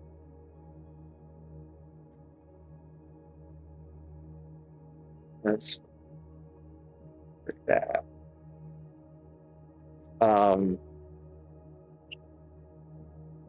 Yeah, it looks like daylight with the blue sky. That's crazy. It's so yeah, the moon's kind of brutal. And they have this camera, which is a new one, and that really looks like it's daylight. I mean, the first one does. This one does too. The fact that you can see like greenery.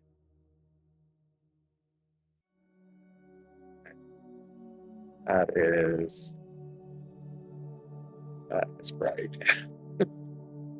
Blue skies. Yeah, as far as the dust mitigation, no, they don't. And I guess I've seen stuff where they said, if you think it's a problem, they can clean your scope. But yeah, I mean, it's closed during the day. It's closed when there are high winds, and like if there's a dust storm. So yeah, I think in general it's just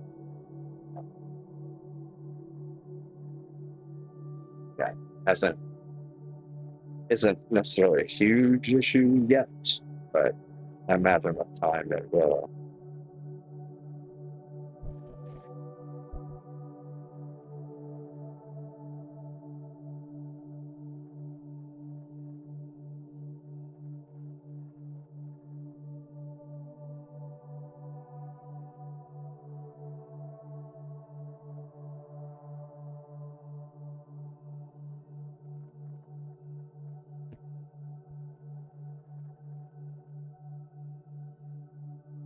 Mm.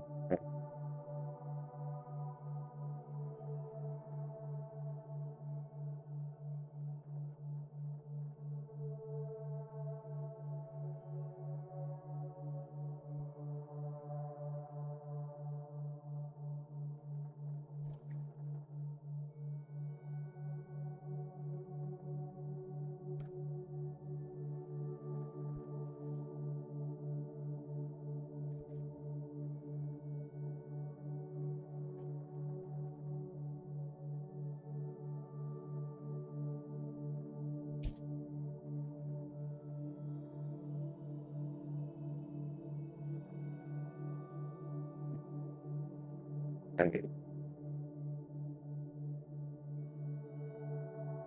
full moon sequence feels like it's taking forever.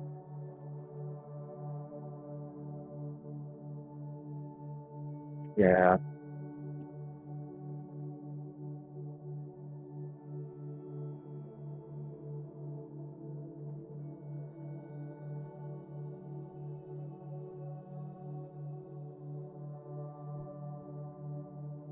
Something. But the artifacts on the no, this is sometimes it stops updating, so that's okay. I also increase I increase I increase the stretch.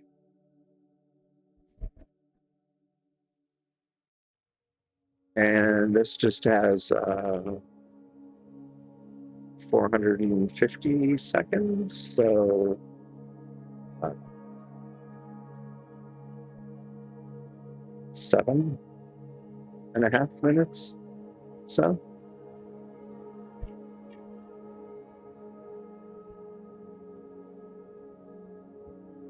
this is up to, I mean, bigger scope and longer time, up to 26 minutes.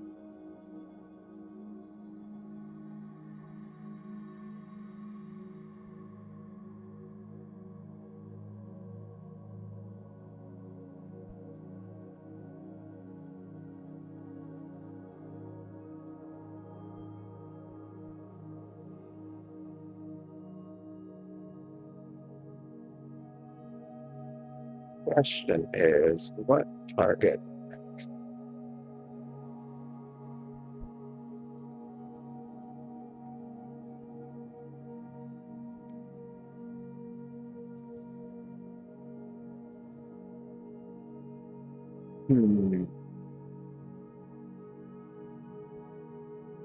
So I figure after 10, I can try doing the sculptor galaxy here.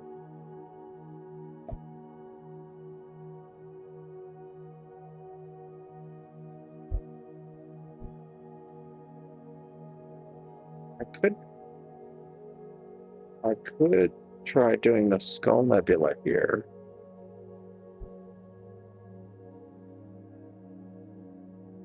Um,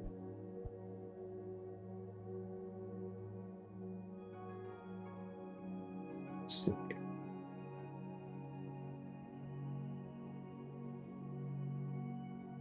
It's going to be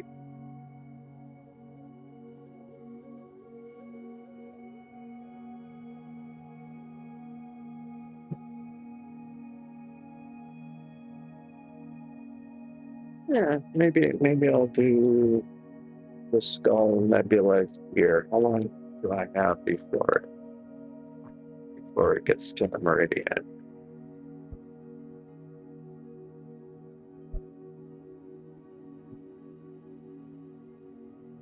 I could do half an hour on the skull nebula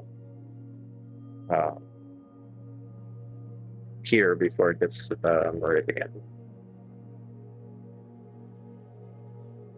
Let's see if there's any other things worth trying out. Yeah, I think I will try that. So that's NGC 246.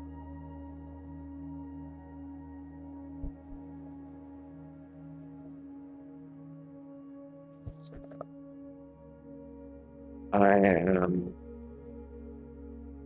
think going to stop this after the next sub, because then it will be, or maybe I'll stop it now. It's just short of half an hour. So, I will go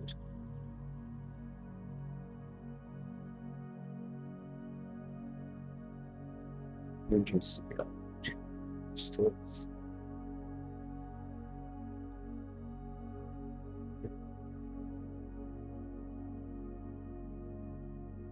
We'll see how that how it goes, how it looks.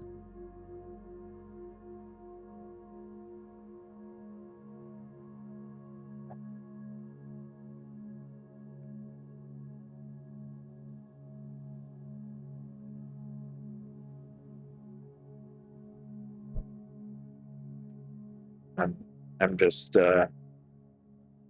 see kind of the sky being a little washed out towards where the moon is.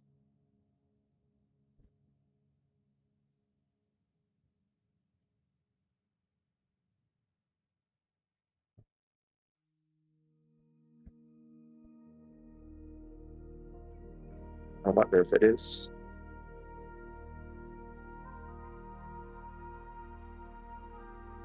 Is visible.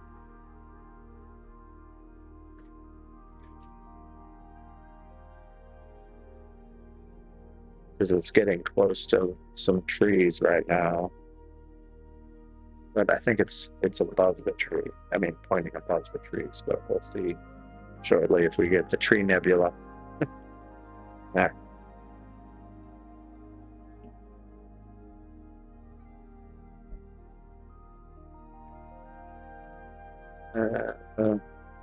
Looks like we have the tree nebula here.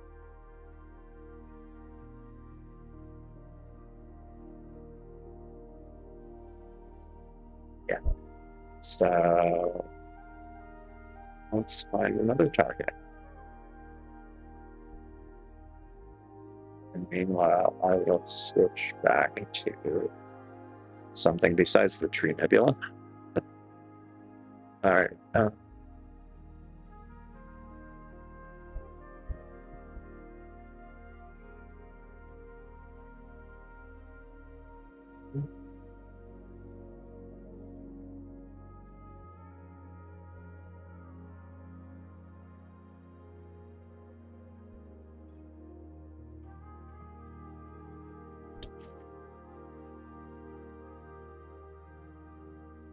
Maybe I'll go to the double. It's not the right lens. I mean, not the right filter for this, but could look cool. I'll have to manually fix the framing, so I'll just go to NGC 084. Oh, 844.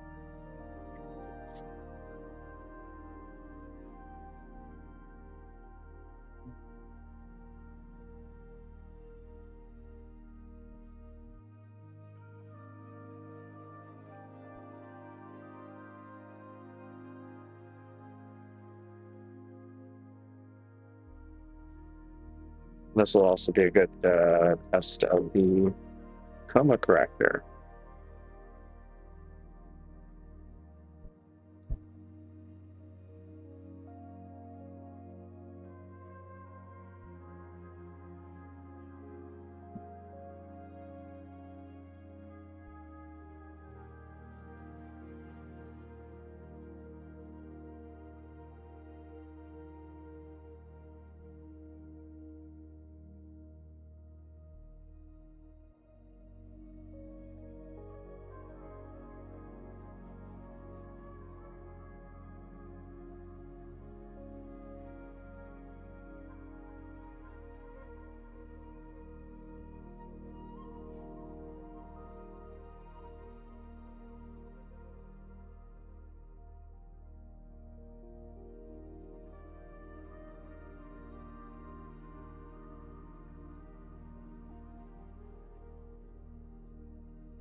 Gliding.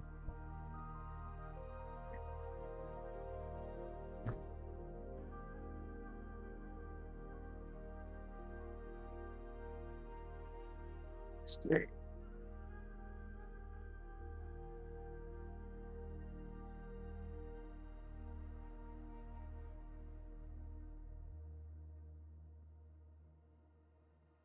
So, and then location. Okay, it's close. Just one to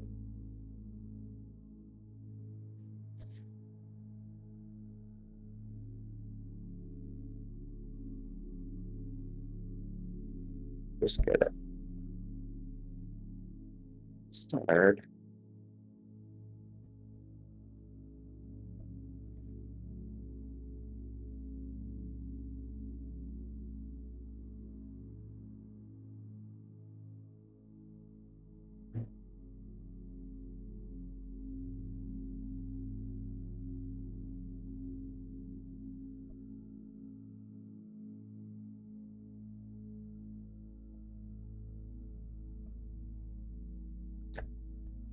But if there's anything else, I'll try to get in the frame. Guess that's it.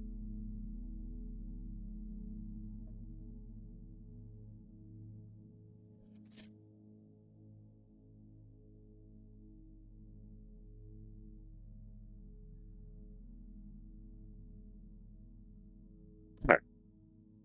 So let's go back to what? And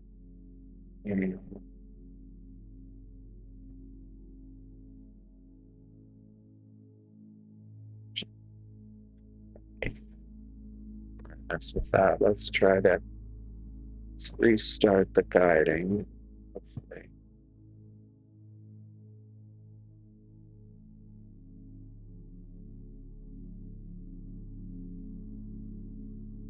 See how the guiding is.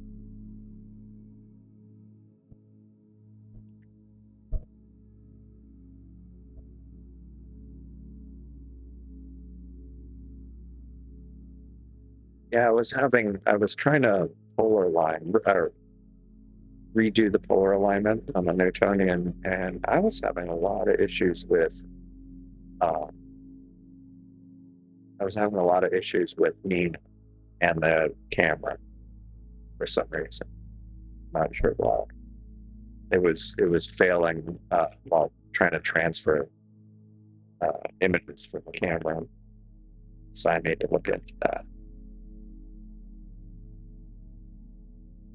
Let's see, I wonder if I can take this out in half a second. So that one.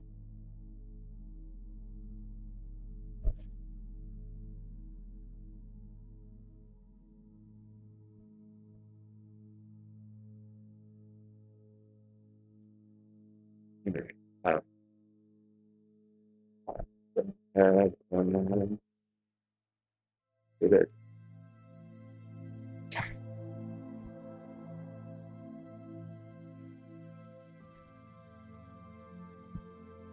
I wonder if the moon is starting to cause issues. Because there should be plenty of stars, because I'm pointing at two open clusters, but let's go ahead and go for it.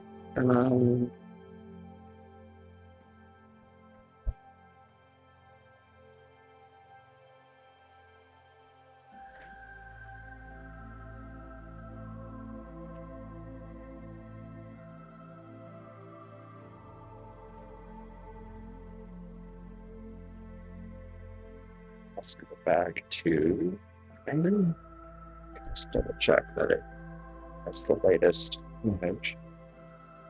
Yeah, it's nice. It's about 15 minutes. A little bit more than 15 minutes of data. Not too bad. Especially given that the moon is bad.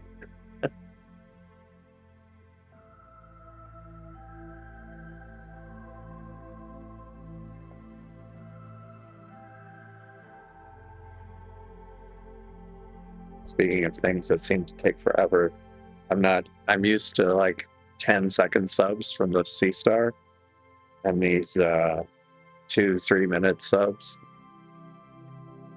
especially when I'm live stacking. It's just kind of, yeah, still not used to it.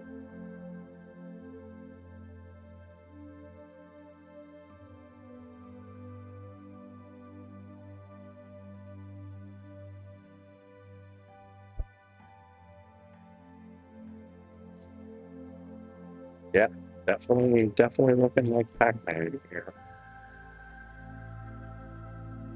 Especially with the stretch in from the Seestar has more of the kind of lighter yellowish almost coloring. Oh, hello, Aiden. Welcome. What have we imaged so far? I've tried to do the gecko. It was okay. Definitely need a ton more data. Did the bubble and lobster claw with the Newtonian. Did the Pac-Man nebula with the Newtonian. Did doing Pac-Man with the Seestar at Starfront. I'm doing 15-second subs there, which I have rarely done 15-second subs, so I'm just trying to see how well the guiding's working. So far, it's definitely better than it was before it was realigned. And really, yeah, I'm just trying to. What else did I image? I think there's one or two more things that I'm forgetting now.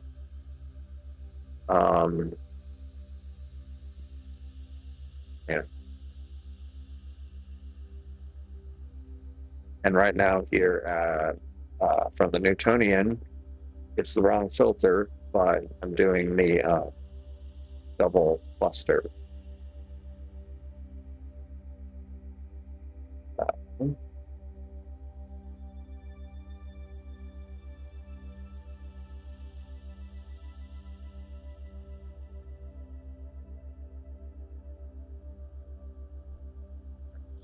What should do is should definitely do the color correction because the star colors are going to be with this filter might be a bit weird.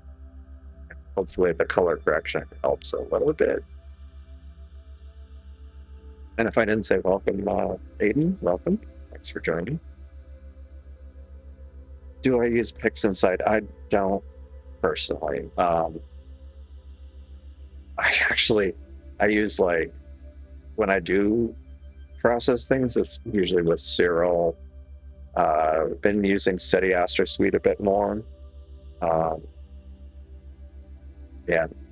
Now others have processed my images very graciously, including Jeff and Aiden, and they've used PixInsight.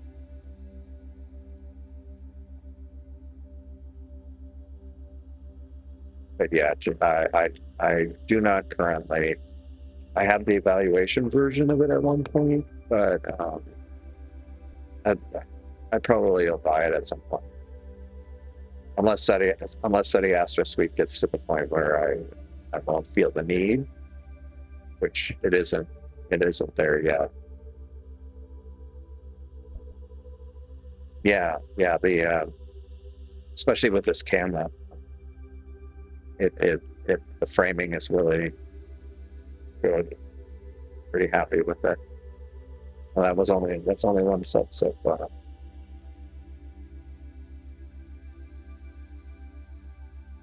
I do think it would look amazing without the filter and the dark sky, but I won't be. No.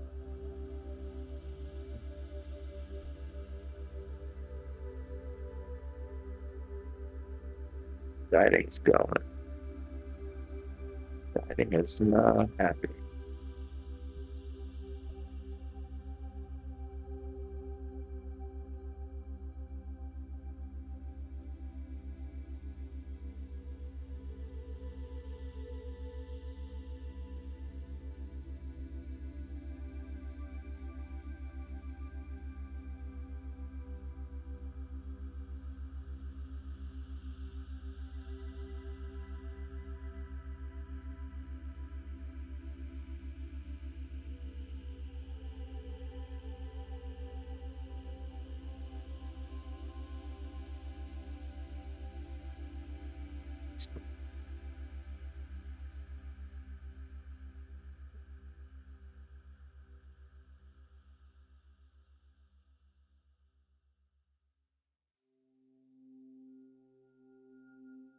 Go back to Pac-Man.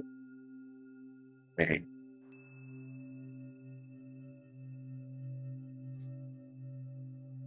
Nice. Yeah, not quite half an hour yet.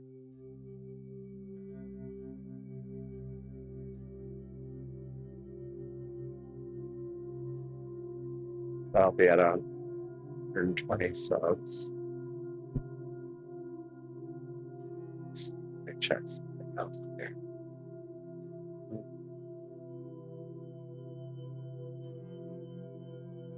Yeah, it's been imaging for half an hour total time, total imaging.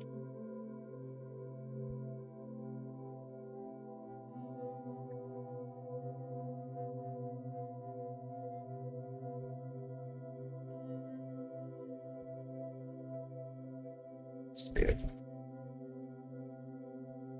second sub.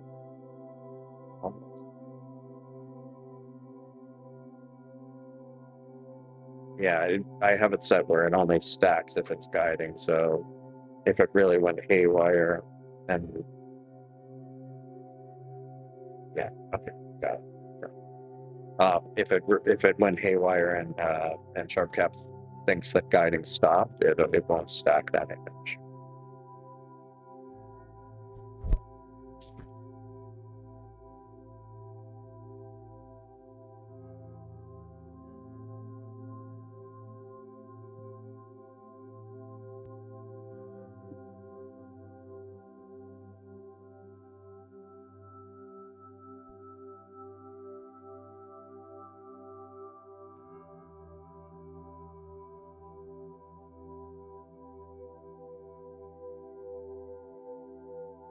And that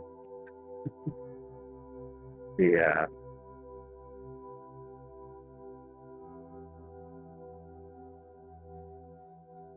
blazing bright. But that one is so lit up. The S30 next to me, it's like overexposed.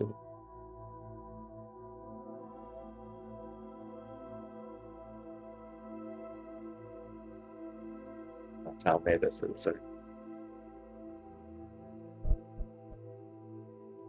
it's like after a few, it just loads. Just restart it again rather than wasting time.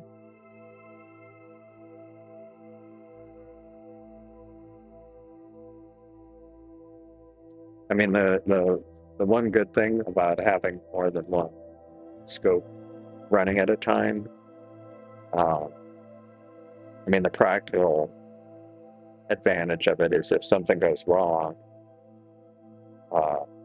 I can kind of fiddle around with it, sometimes off screen, and switch to one that's actually working. But then trying to do it with 3 scopes starts getting a little, yeah, complicated. I mean, it probably doesn't help that a lot of times I don't pick the targets until kind of, I mean, I have an idea of targets, but I don't necessarily have things planned out ahead of time.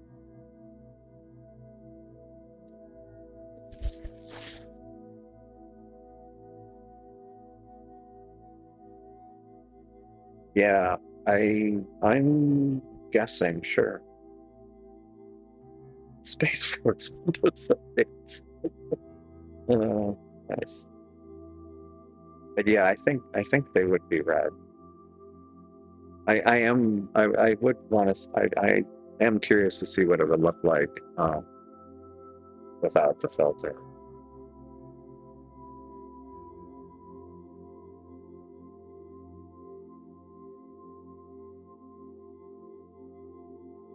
Oh, interesting. That's cool.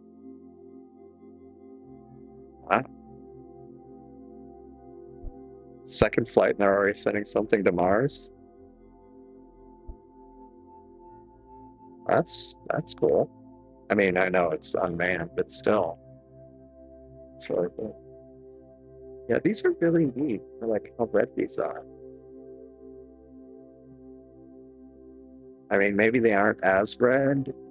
Maybe there's some other colors in there. I don't know. I don't even know if that makes sense. It may not. It's supposed to land first stage. Cool.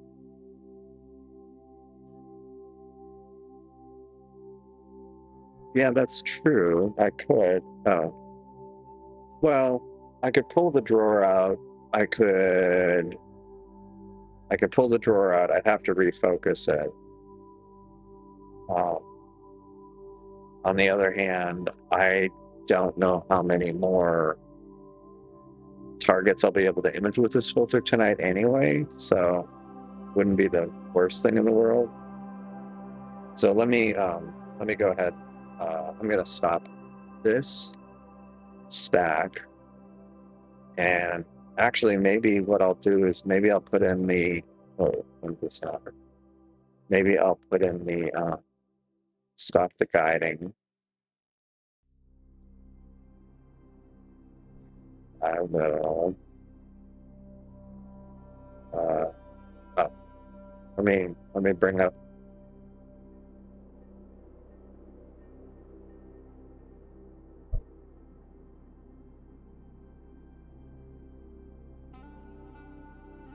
bring back up ESC so I can leave it parked on the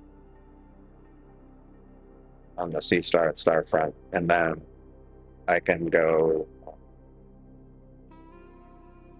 pull out the filter.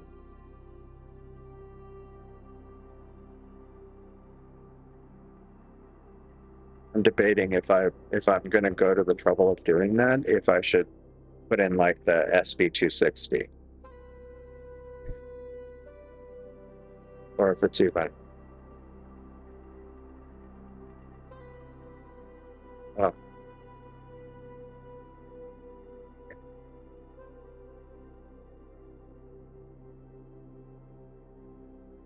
Yeah, maybe I'll put the SV260 in while I'm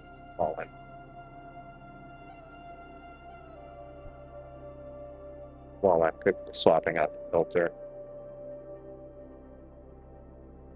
I need to remember to disable my flats because those won't be applicable. Yeah. I mean, the SV260, I'll try it. So I've got this here. And while we wait, I am going to. Do I actually have this? Hold up a minute.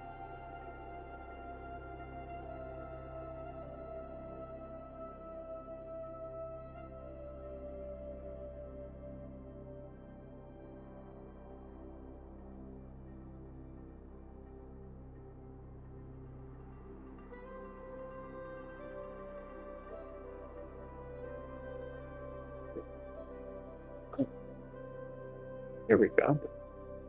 I actually have my Be Right Back on here. And I will disable the camera just because so I can get up without looking ridiculous on camera. I will be swapping out filters here. Hopefully I don't unplug everything or drop my laptop or both. All right, I will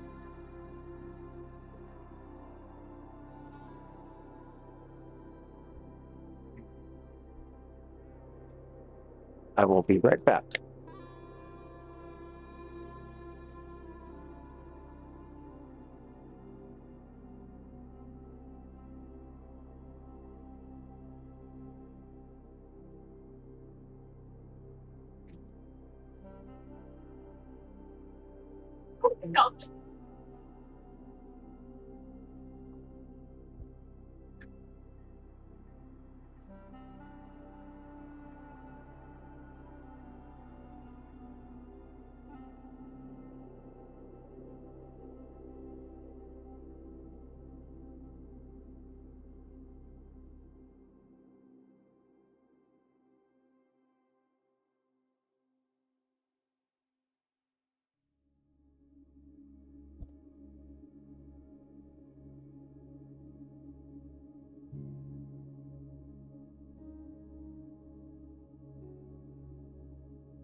I am back.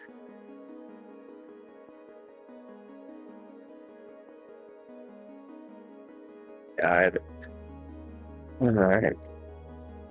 Sculptor at the beginning of range, yeah. Raccoon Lord. Hopefully not. Hopefully not. I haven't seen him today.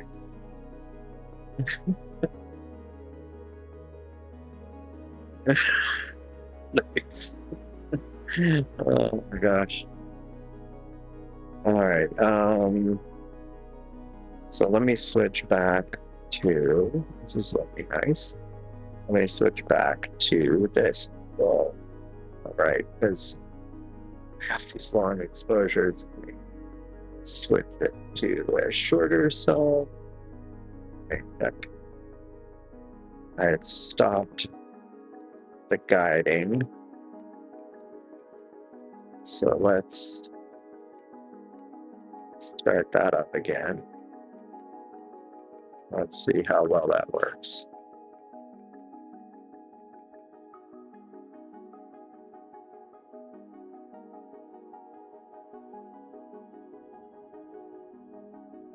Definitely some wild swings. I'm going to mute the microphone for a second.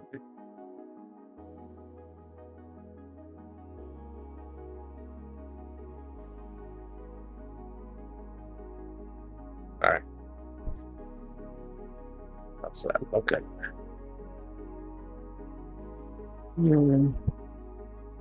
Not the best. Not sure what else I could do about it. So let's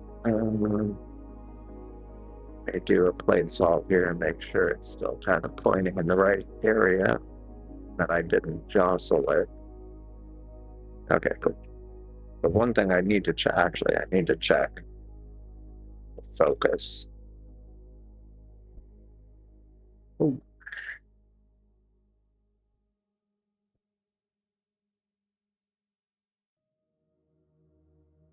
So I put the SV260 filter in.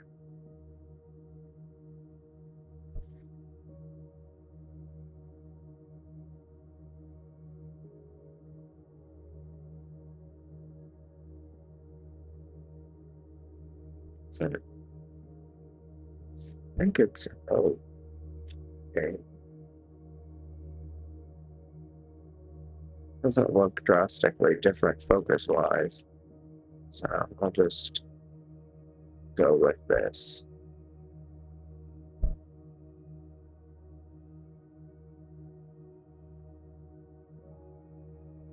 And I'm gonna leave this filter in for the rest of the session here. Okay.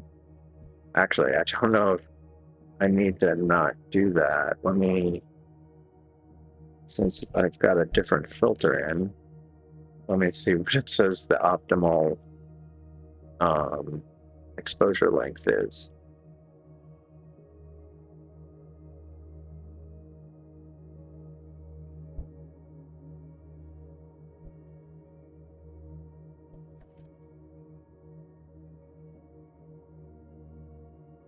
It says, yeah, look at what a difference. The SV220 versus 260. This it says optimal exposure is 15 seconds. Just from I'm going to make it 20, but just from a noise optimization point of view for the parameters I put in, which makes sense. Especially, it's not only is it light polluted, but the moon's up. Oh, I forgot. I also need to turn off the flat because it is not applicable, especially for a live stack.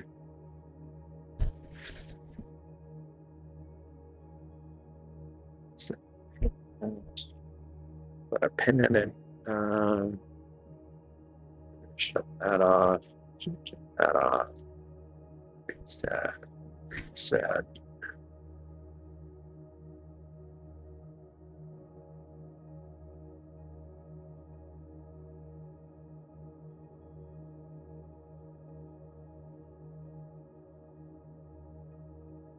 Oh. That's it.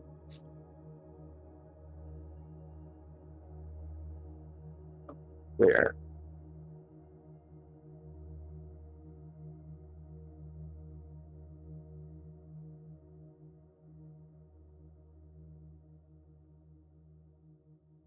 Oh, one other thing I need to do is, okay, the window heater is on. One thing I noticed a few days ago, I had the cooled camera on, but I had it cooled, but I didn't have the window heater on, and it got some condensation. Pretty sure. I have the jet. It doesn't fly through the field of view. My gosh.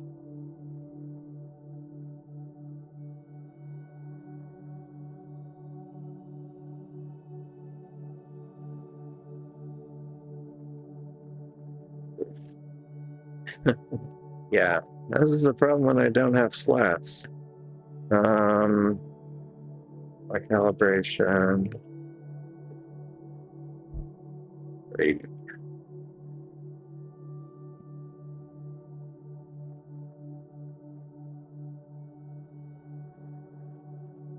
It would be better if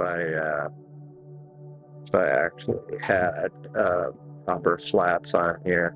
I mean, I could retake it with the panel. I may or may not do it, especially because I can just about see the moon now, so might not bother.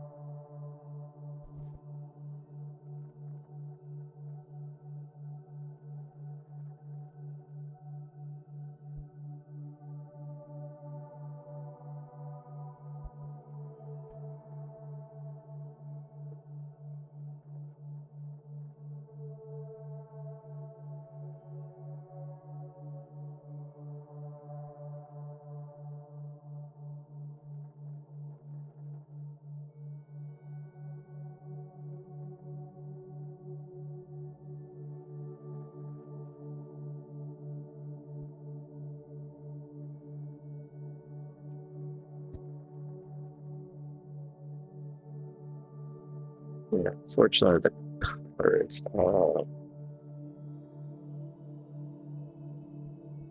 Let's do that. Thanks.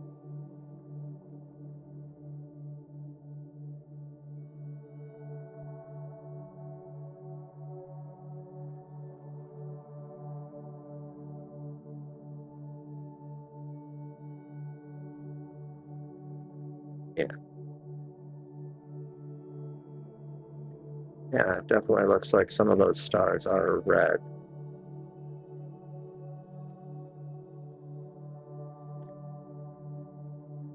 See if the color, if I just try that color calibration again, if I could just get rid of it. But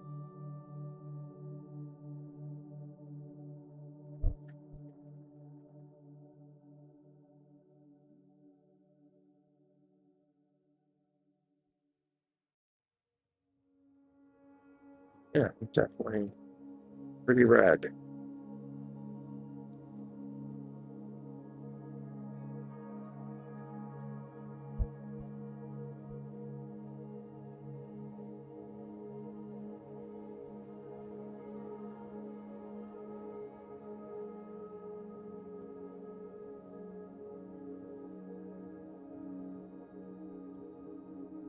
20 seconds. Yeah, exactly. Virtual flat calculator. Yeah. Hello, Jeff. Yeah. The red stars hurtling at us. Red would be away, but in this case, they're red because they're just red stars, like how Betelgeuse is a red star.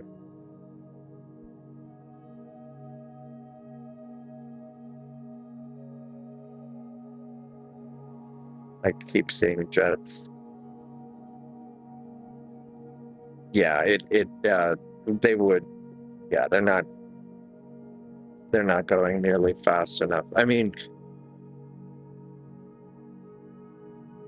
it's got a measurable redshift in some cases.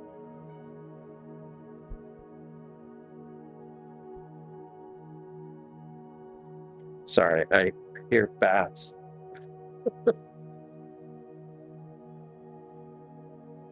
Yeah, that's true. It's gone nova and supernova so many times.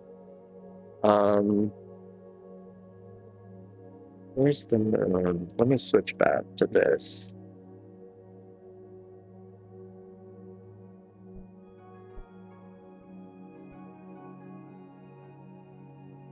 So this is yeah, past. Actually, is it even? How much more time do I have? I think I only set it for an hour of total imaging. It's only got 6 more minutes, so I should figure out a new target. No raccoon today, but I'm hearing bats. Not sure that's an improvement. That would be a very dramatic way to end a live stream if I get attacked by a bat. Let's hope not. I can see the moon.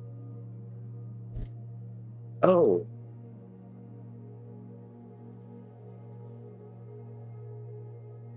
I can see the moon. What means?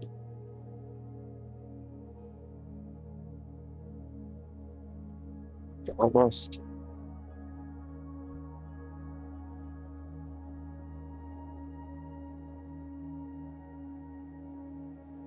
Since I can see the moon, it's now shadow puppet time. Just kidding. spare people the shadow puppets.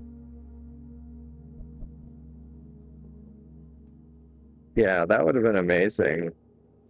Yeah, and they didn't have any telescopes or anything. So, I mean, something like that would be impressive because like the supernova in 1986 or 89 or whatever, that was in was it the Large Magellanic Cloud? We detected the neutrino pulse from that, and we're a lot better equipped to do it today. So they pick up and because everything's like the internet wasn't quite like it is now, and so today, yeah, they'd get the signal. They might even get the signal from like gravity. They get it from a gravity wave. They definitely get it from the neutrino detectors, and then they'd realize something had happened that generated a neutrino pulse. It'd be pretty cool. And even with like what do you call it? With the Large Magellanic, with the supernova in the 80s, they were able to find the precursor star in surveys. So if it's something in our galaxy, like a Betelgeuse or something, but it wouldn't even have to be as close as that. Like we'd find we would know what which precursor star it was, and yeah, it would be interesting because would there be eruptions beforehand that we would be, wonder if there's something about to happen? Because like Betelgeuse has had some eruptions. uh, where it's varied quite a bit in brightness. So is that something that we would expect to see? The sorry, I'm moving my head around because part of my face is now in the, or part of my head's in the, yeah, see, like, my hand is now, it's being lit by the moon. You can see how much brighter it is. So I'm about to get have a lot more of a shadow on me from the moonlight.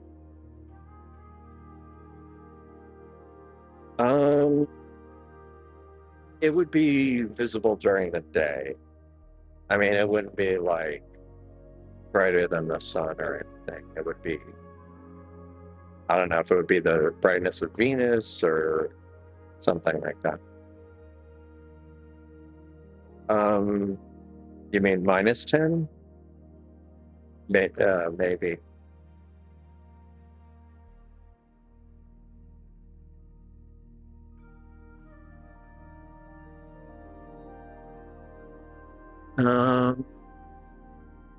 Oh, this one thing said it would be actually like -12 or -13, which would be like comparable to full moon.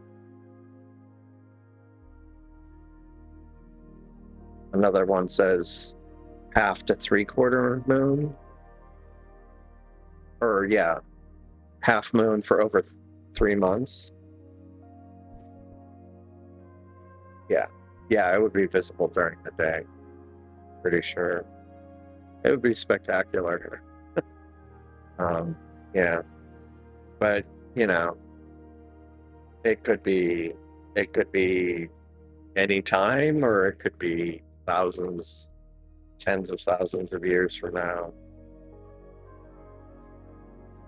Part of me does wonder if some other star will, like, because everybody, or a lot of people talk about Betelgeuse, but I wonder if another star will end up going supernova.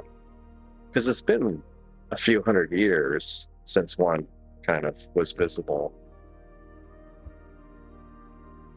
Oh yeah, yeah. Orion, it would be difficult to. I mean, because if it's something like as bright as the moon, that whole area would be washed out. Um, so that would be kind of a drag. And actually, yeah, it would just be a point source. So I don't know. It would be pretty bright. I don't. Well, they detected a fluctuation, but there was like some eruption, like at some point that caused a bigger fluctuation. But maybe it did. Yeah, I don't.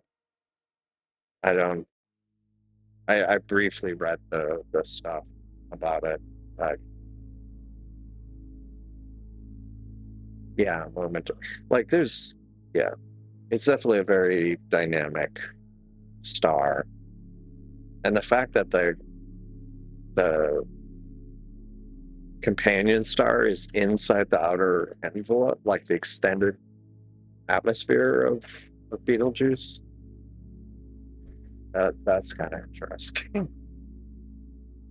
I wonder what the implication of that's going to be, and how long it can be in that state.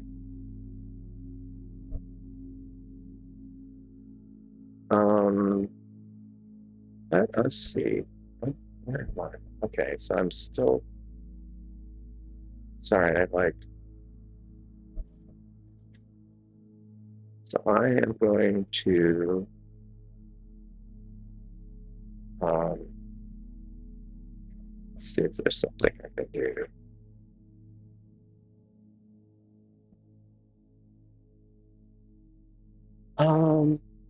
I could image the moon.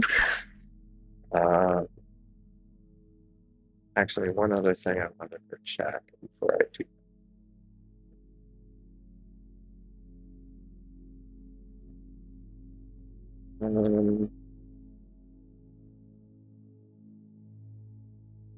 I could quickly try M33 since I don't have a filter on it. I mean, won't be ideal because of the.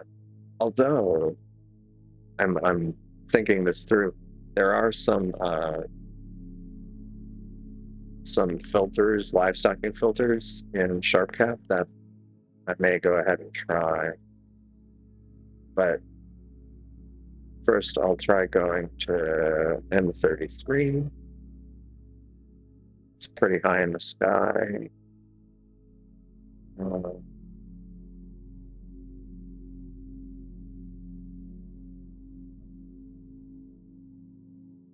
It's close to almost straight up.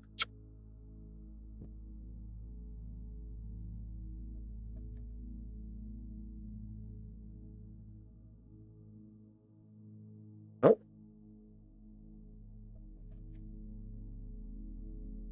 Did that. I think it finished. Yeah. This finished at Starfront, so I need to figure out another target.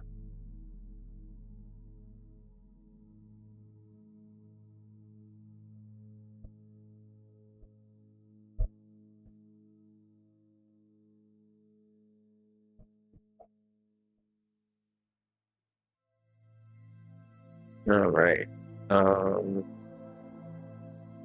So what I want to do is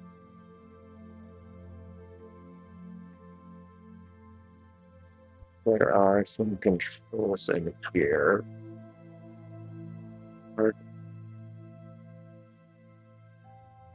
Preprocessing. So you've got dark scale. Speaking of it looking like daylight, now that the moon is shining on me, it's kind of bright.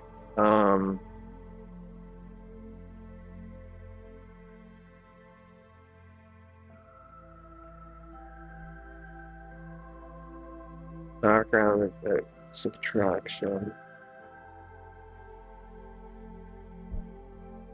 Maybe non-linear gradient. I don't know if that's sufficient, but worth a try.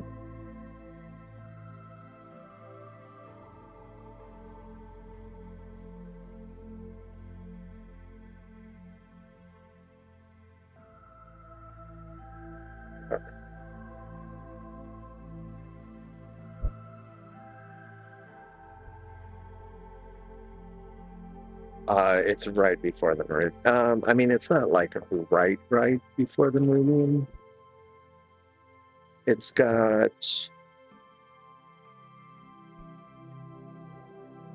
actually, I guess, because of the way it's approaching the meridian, it's got a while, like over an hour. I say it's approaching it, but it's I guess it's still got an hour. All right, let's see what this does.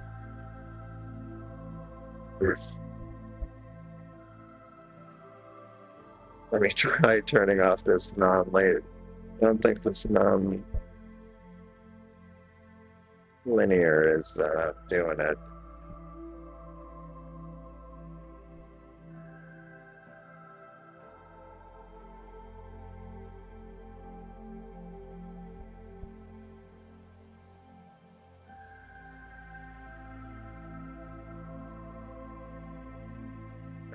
What to do is I have it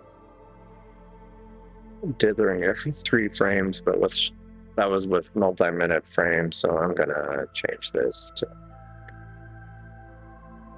20 frames.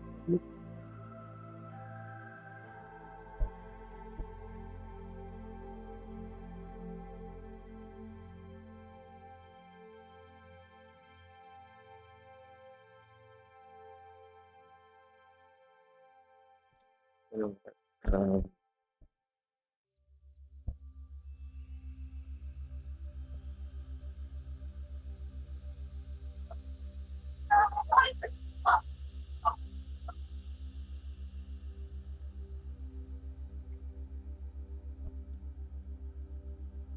let's see.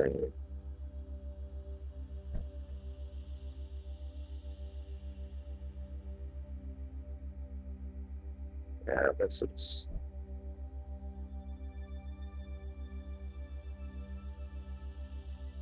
I may have to resort to imaging the moon at this point. The lack of a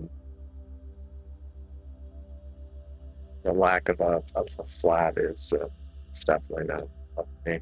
Yeah, and the moon, yeah. Well, and lack of flat too is.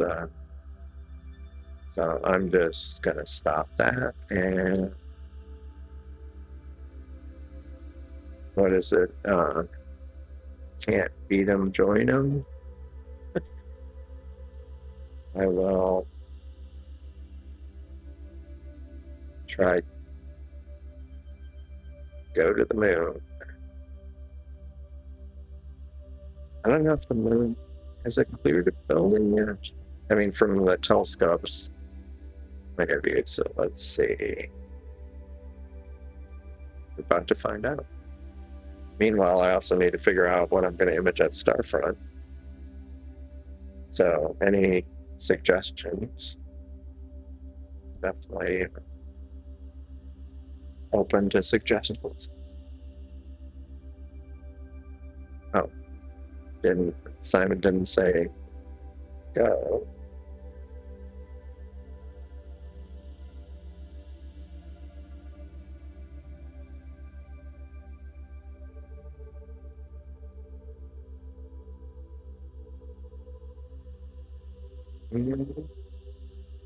We're getting close. And it should get really bright if it's actually cleared the building. May not have cleared the building from the telescope's point of view. Oh, maybe.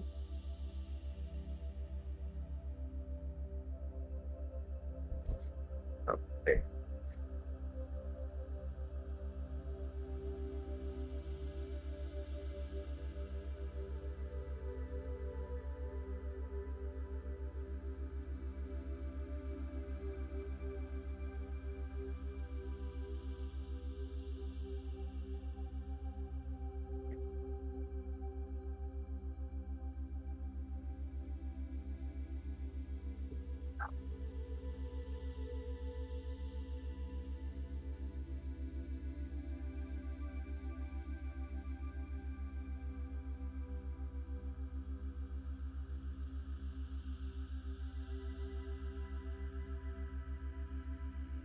Hmm.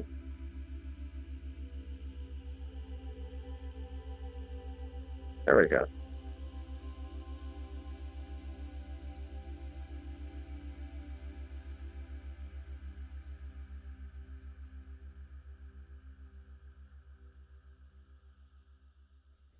All right.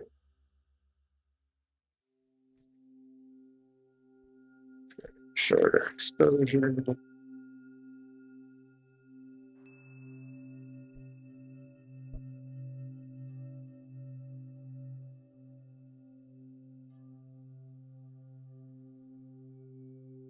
Okay. May guiding is stopped.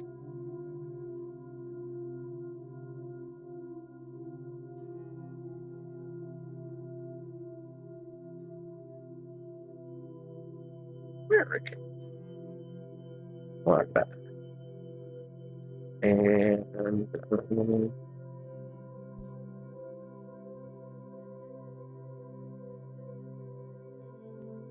let's see how this works.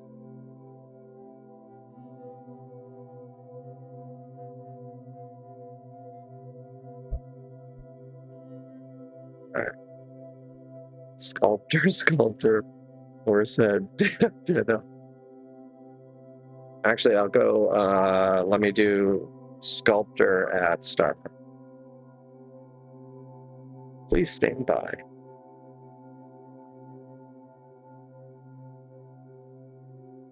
Image.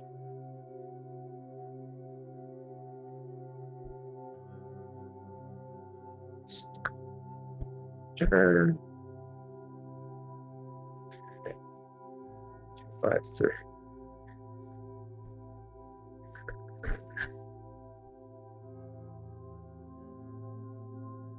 All right, go into the sculptor.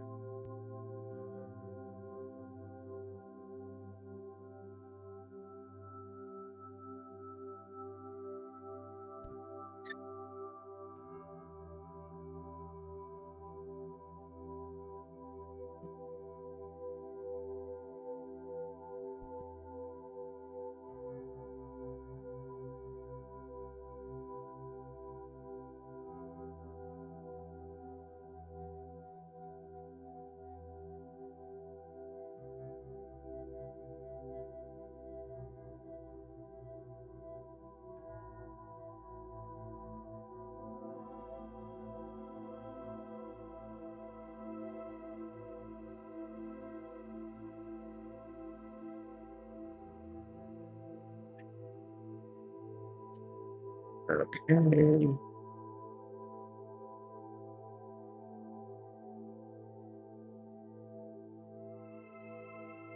I think I might have to restart the back end again.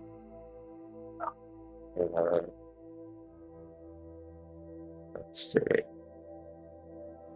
Okay.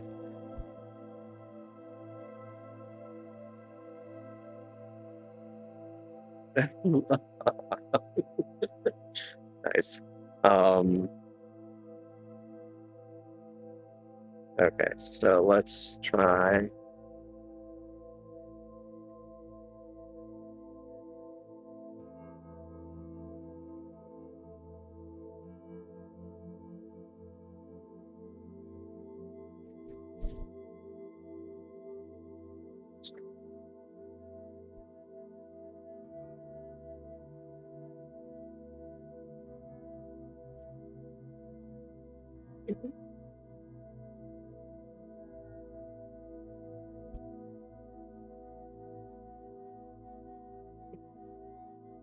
Actually, let me see if this works.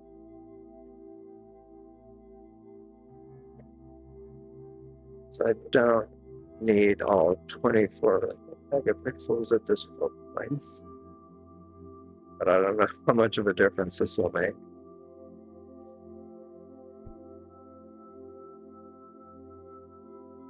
Yeah, it's a little faster. It's not quite fast, but it's a little faster.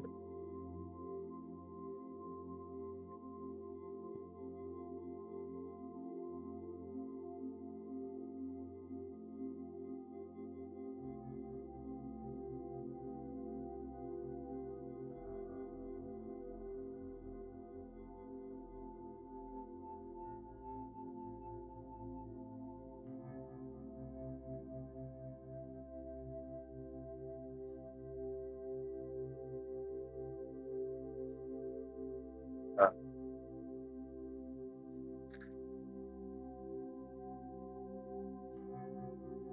Give me a sec here.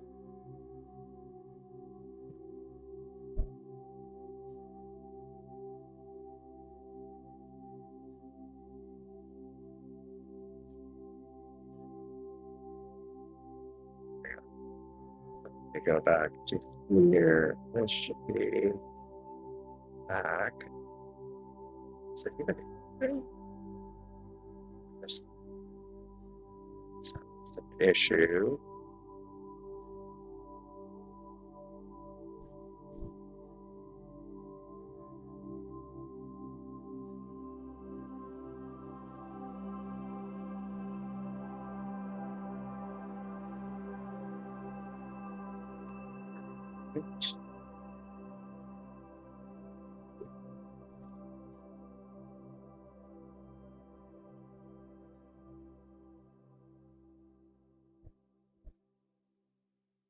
Oh, that.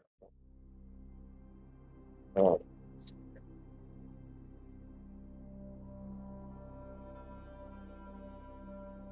Um,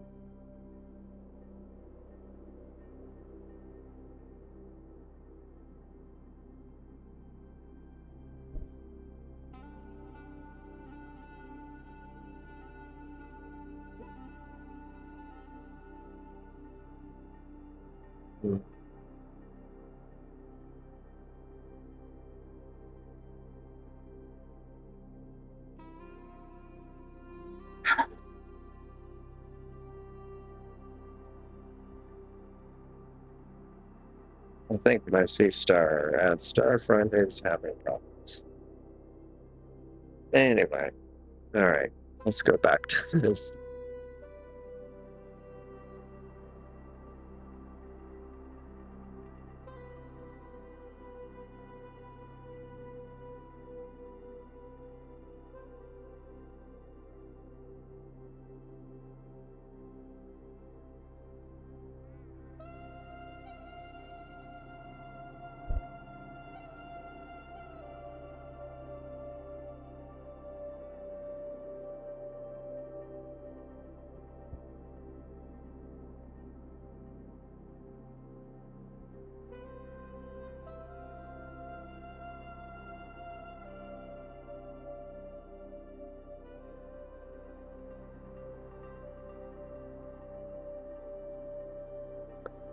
There's this. And let's see.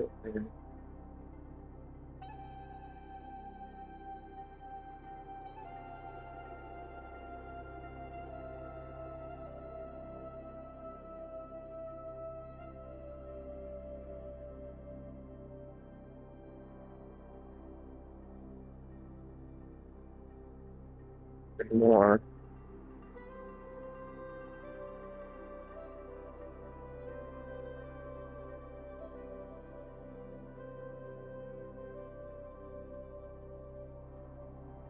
I think I have to reboot the Seestar at Starfront. Um,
sorry, just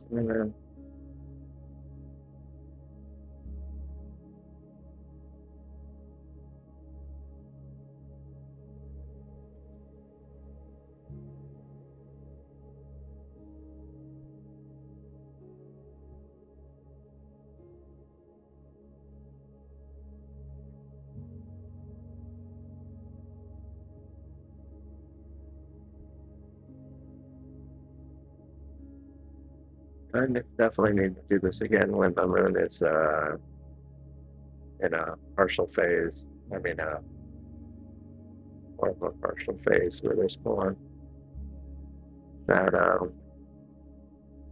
This looks pretty cool.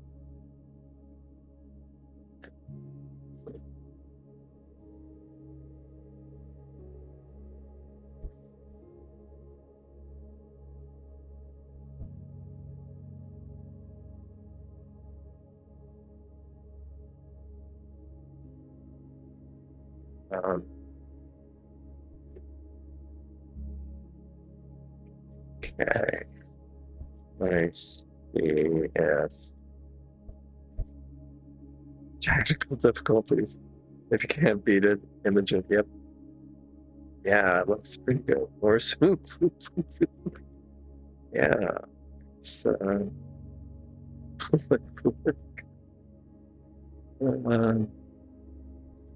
video capture stack. Nice. Yeah, I don't know. I promise it ends up burning so much space. I could. Let me do that. Let me do start capturing. Start. I could at least get a few hundred frames. It's not the fastest frame rate, but it's not too bad.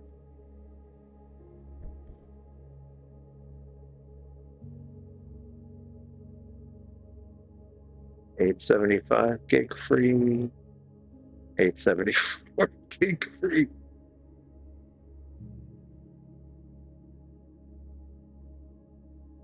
$873 gig free. I think I'll stop.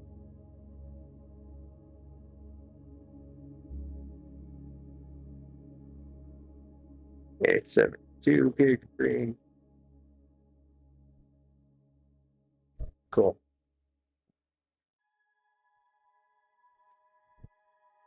Yeah, I always get a kick out of. I mean, yeah, kind of trying to make the most of it, and plus I'm waiting for the Seestar at Starfront to reboot.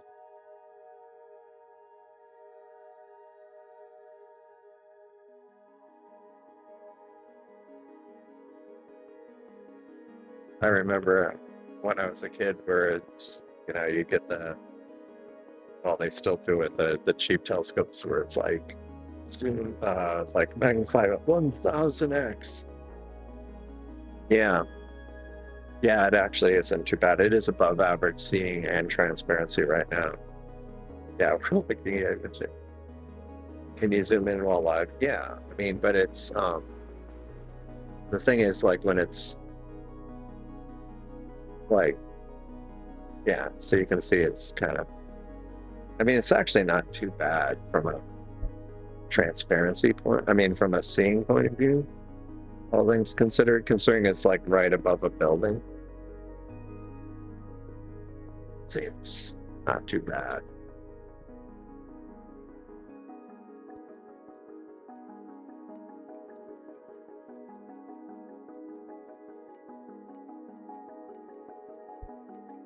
This would be really cool for one of those occultations. Like, this would be a really great view.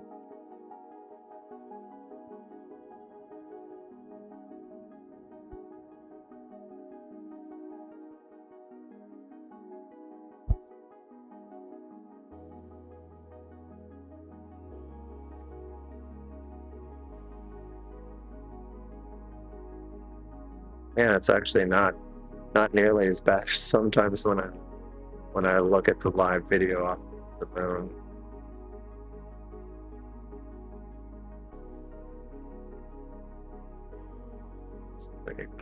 Here.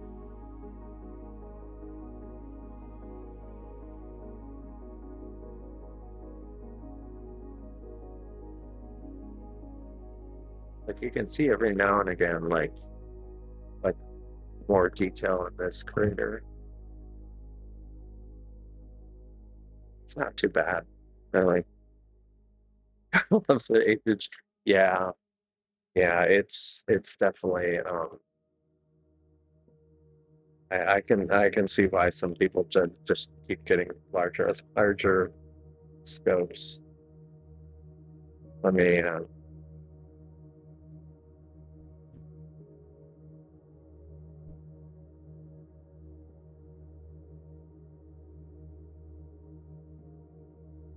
yeah. All right, let me yeah, yeah, it is well, and the other thing is this is the first time I've imaged the moon with the coma corrector, so it probably is making it a lot crisper, like over the whole image.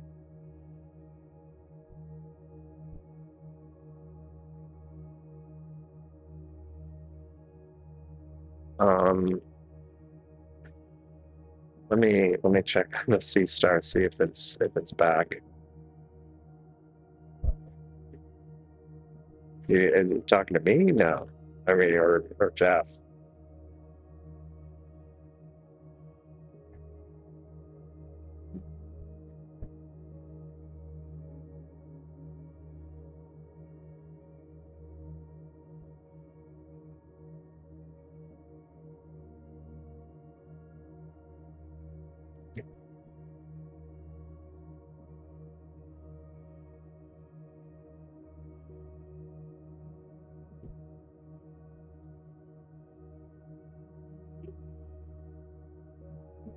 It's a lot of jets.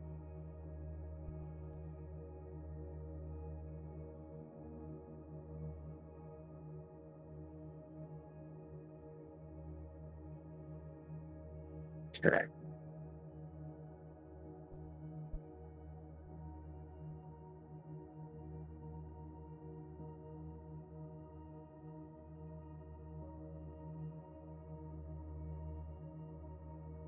Saturn is up. So yeah, I mean, let me see where Saturn is.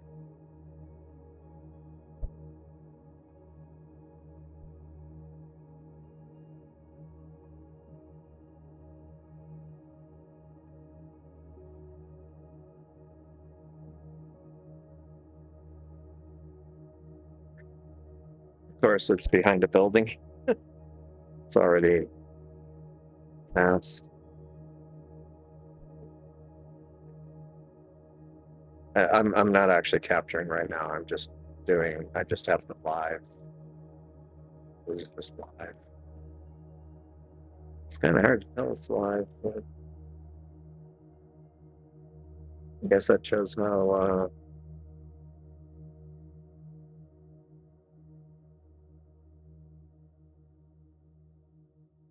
Maybe I should do another capture.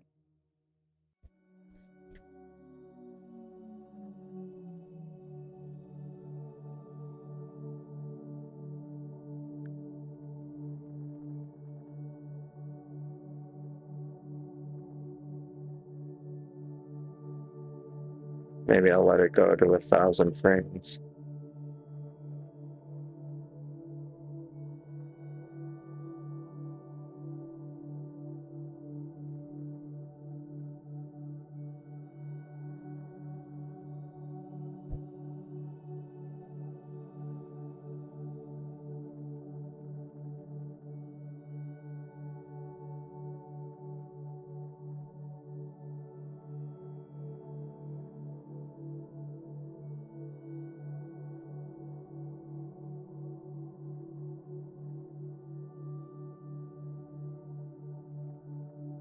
Check here. Yeah, unfortunately, it does chew up a lot of storage. The one that really chews up a lot is, yeah, actually this and like solar. Solar is pretty bad. I mean, I'll burn up a few hundred, like 100, 200 gig. Uh, yeah, that would be interesting. I mean, that's one thing. If I Oh, we're up to 1,000 frames. Burned over 10 gig. If I had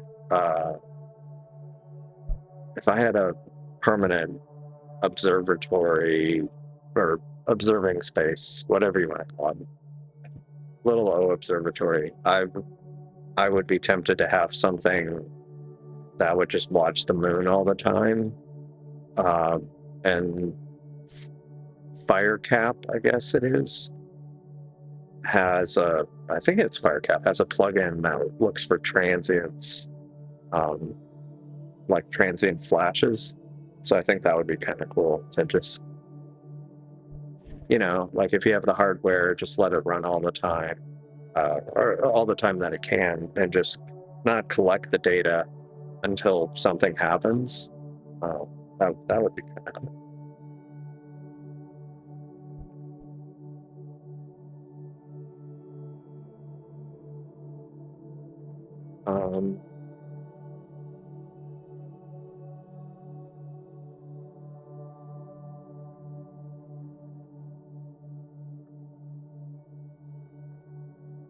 Okay.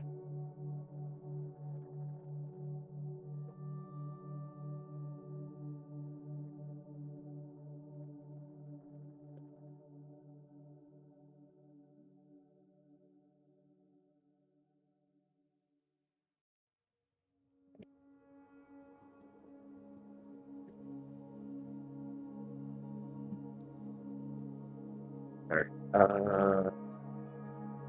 Let's see. The Seestar is running again. We're back up and running. So let's go to Sculptor.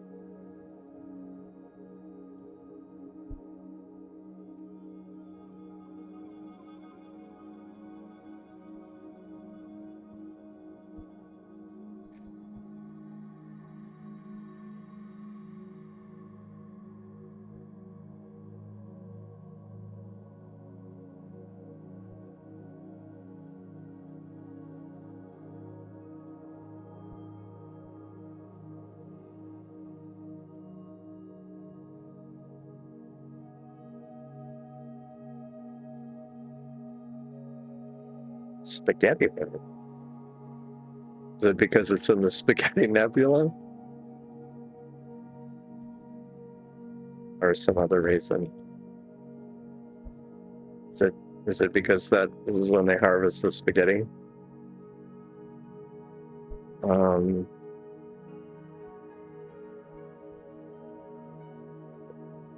It's a big meatball in the Spaghetti Nebula.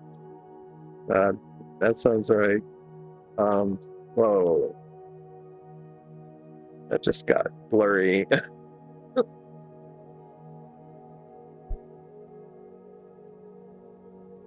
Was there wind?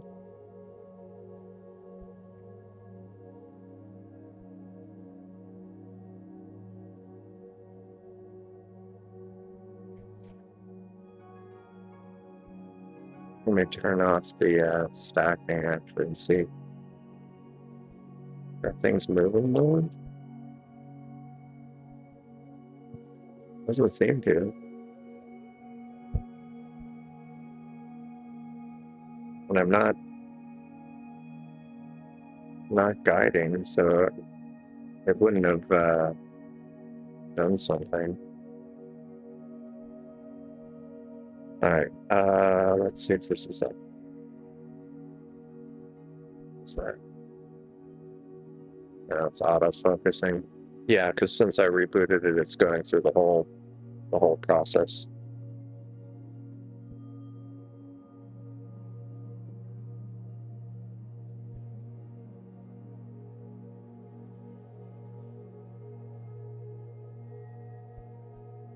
Suck vision. Nice. They're cutting yes, exactly.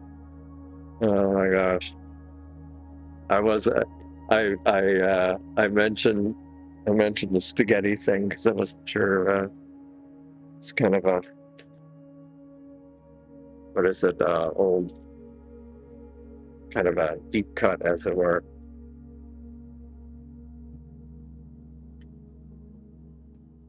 Yep.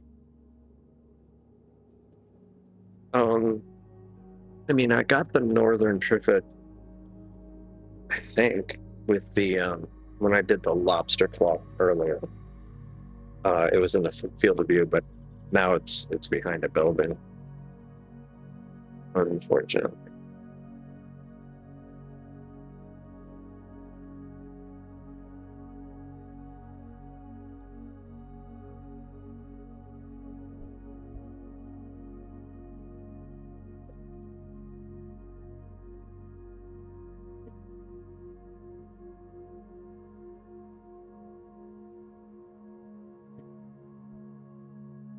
Jets keep flying near here, just waiting for one to maybe go past the moon, but no such luck.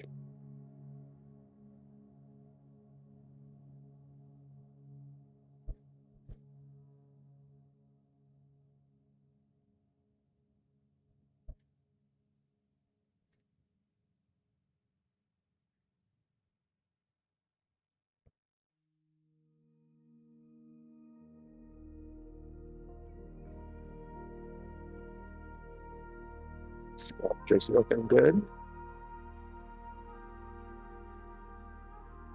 even in spite of the terrible light pollution.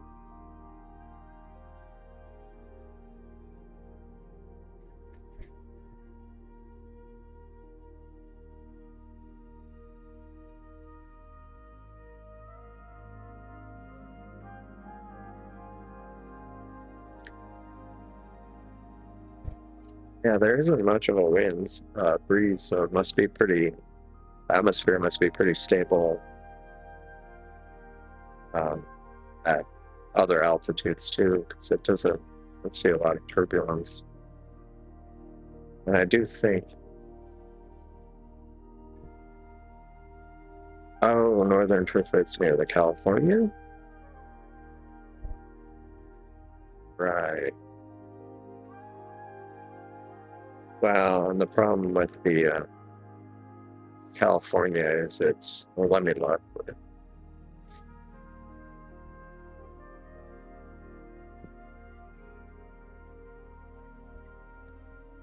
Right. What did I image? What was the next one? What's that?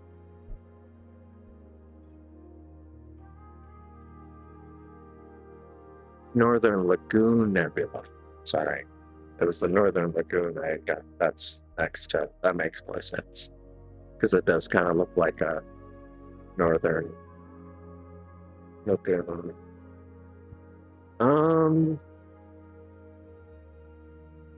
Problem is it's pretty close to the moon.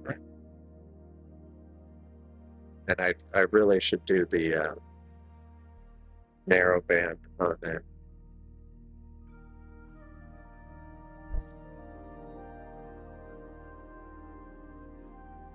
But yeah, I added it to my list so I could try it a different night.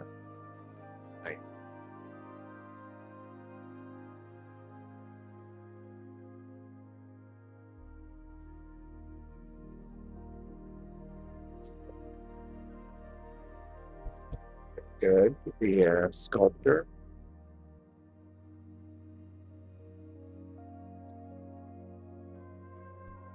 Would be something else I can try with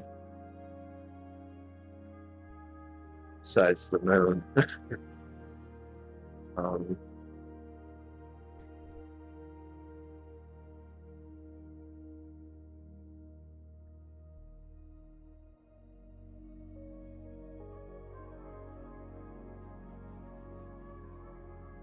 um,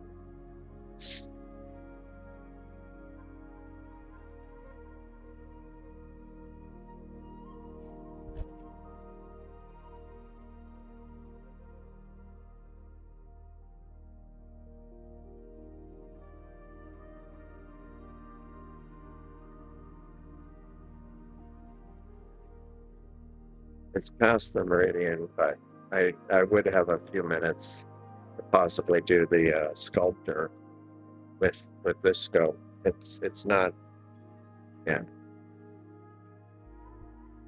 So maybe I'll do that.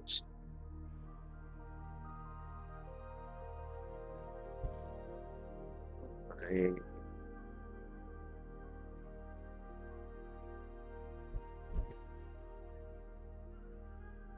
Controls showing up here.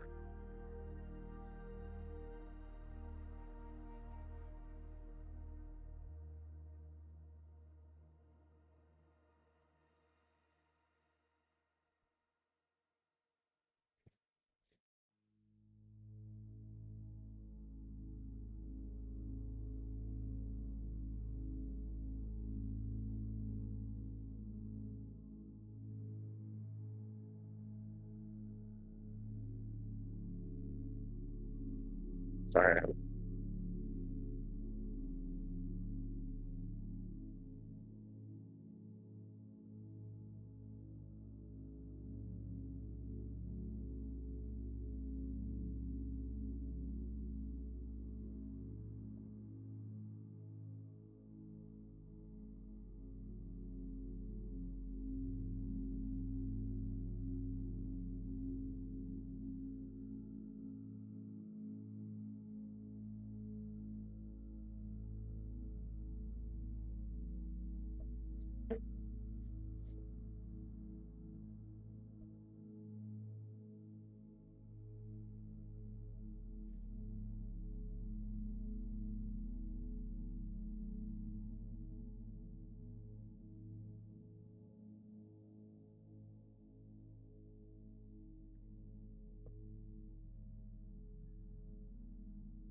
I may have to, I'm not sure that the camera's controls won't show.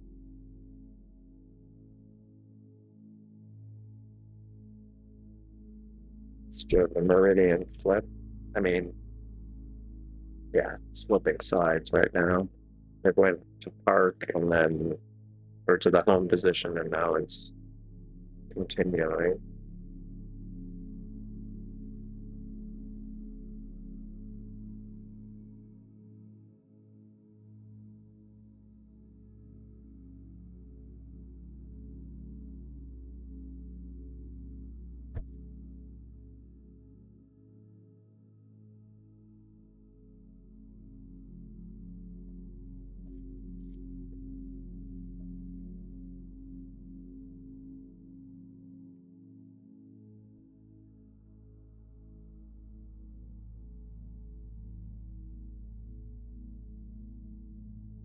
I'm sure how this is going to work with the camera being, I can't adjust the settings.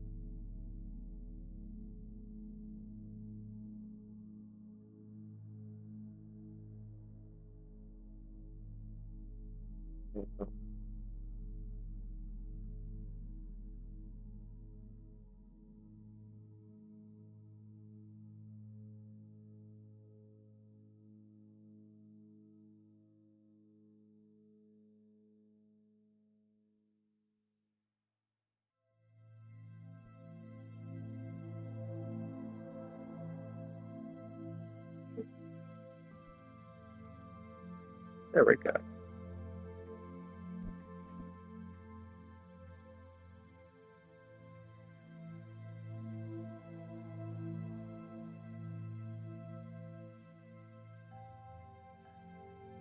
It's like responding.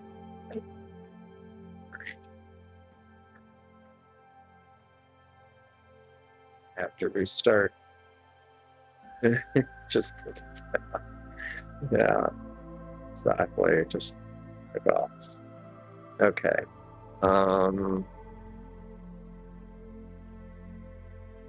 Okay.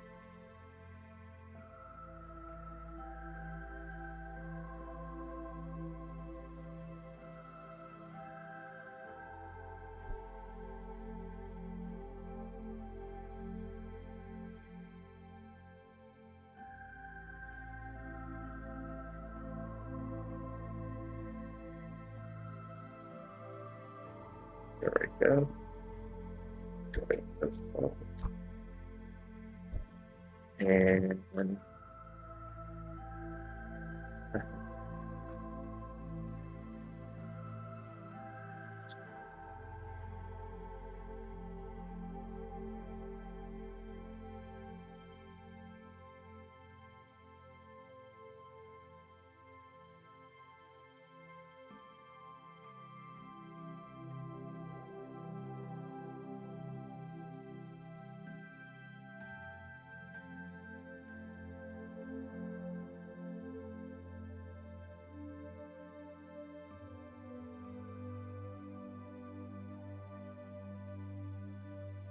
okay.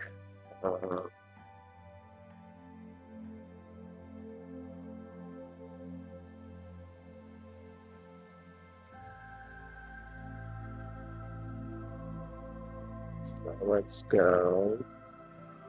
Oh, need to connect the mount. Like everything lost its mount. So let's try.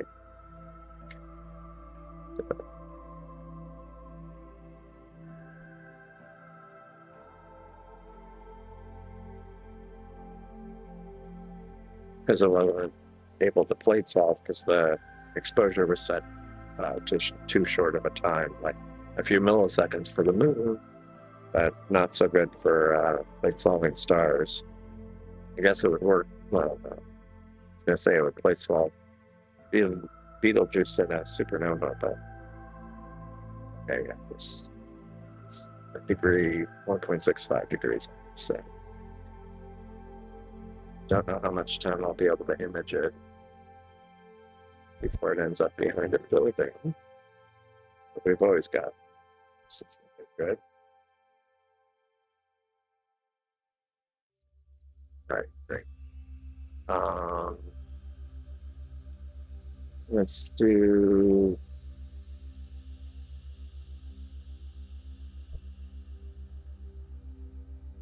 Let's see how the guiding is. Not the best, but I can do. Go back to 100. I stack. Reset. Reset.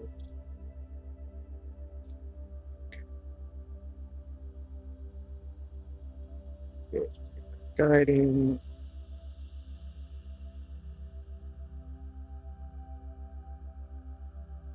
Let's try.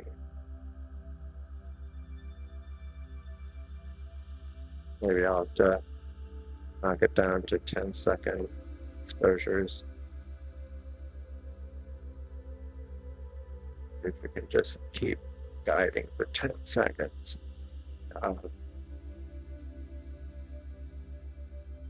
Or I just turn off the guiding.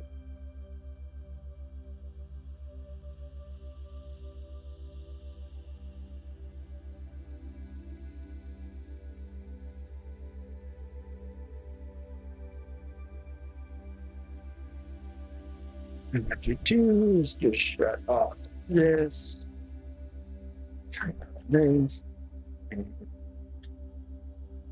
it should be okay.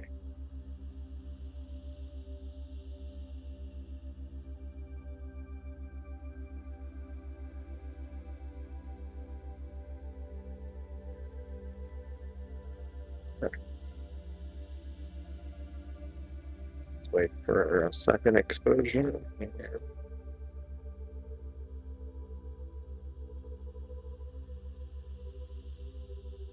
Oof.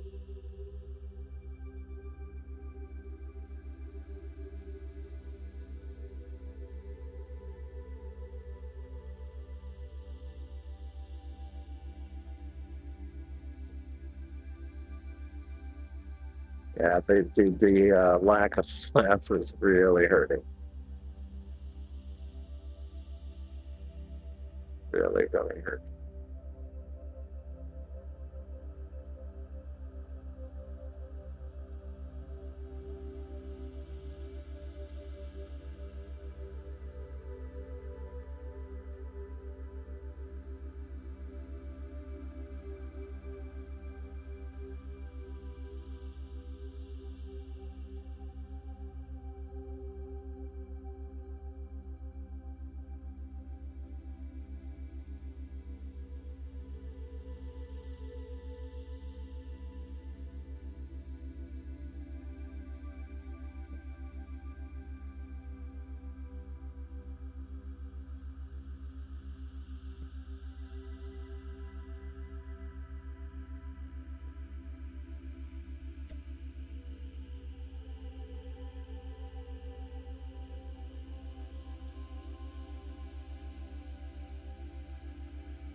It's not. Again, the lack of flats is really hurting me.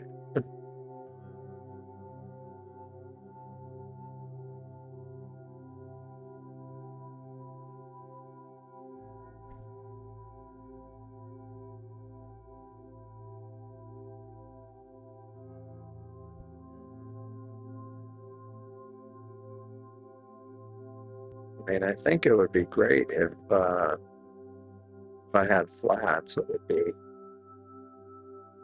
be pretty good.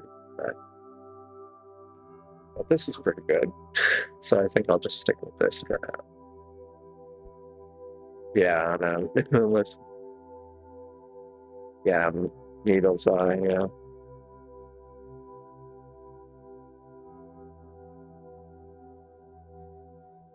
Yeah, I think they spend, yeah, different directions. Gosh, maybe,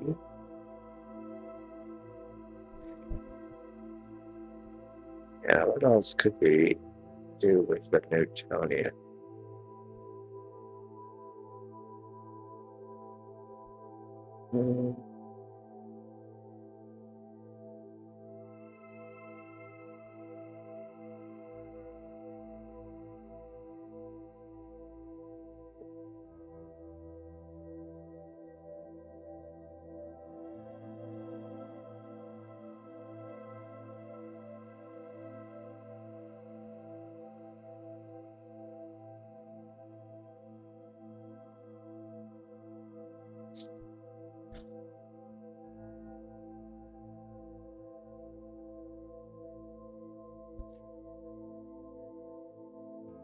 Yeah, I think the lack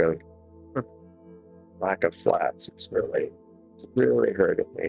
Now, I did say once the moon's up a certain height, I probably would stop with the Newtonian. So maybe now is the time to just park the Newtonian and focus on the Seestar. I think I'll do that.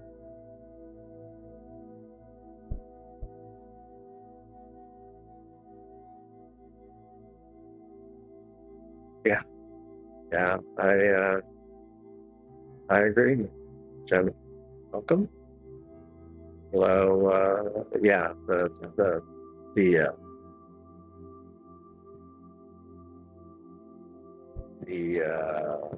sculptor galaxy is looking good. What was the other one you just mentioned? Star Traveler, you were saying needles. Like with the Seestar.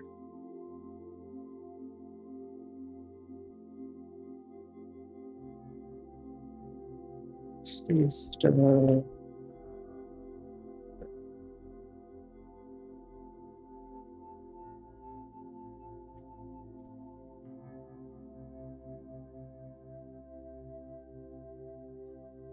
Sculptor.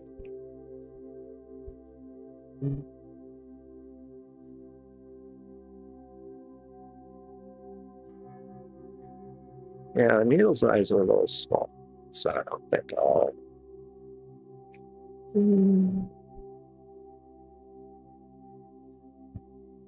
Maybe I will. NGC 247. Yeah, NGC 247. Oh, hello, Jimmy. Oh, thanks, appreciate it. Don't forget to like and subscribe if you haven't already. NGC 247. Let me.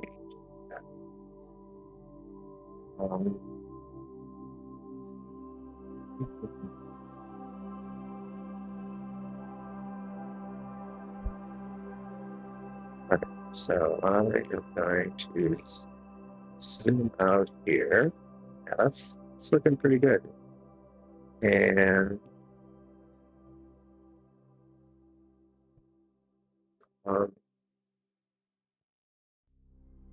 schedule image. Let's see. Eagles on. Okay. I will switch targets.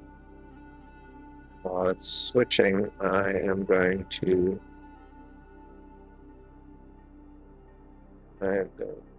park this, park the Newtonian. I mean, I'll be live streaming tomorrow night too, and I'll probably get an extra hour of use out of the Newtonian tomorrow night, and same thing with the. I might image.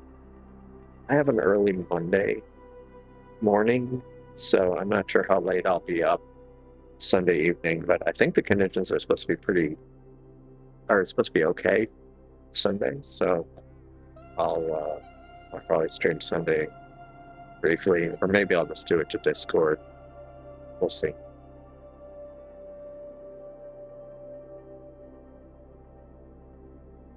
All right, loading.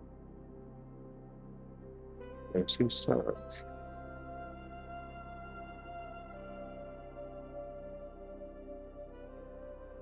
Is that it? Or is it? Sometimes it doesn't. So, yeah, that's it so far. But we'll let that go for a little bit.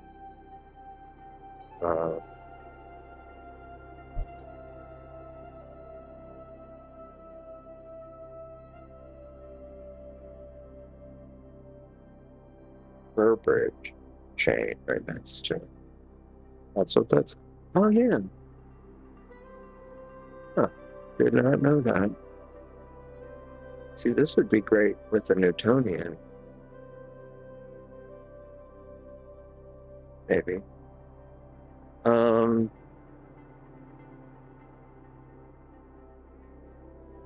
Yeah. I'll let that go for a while.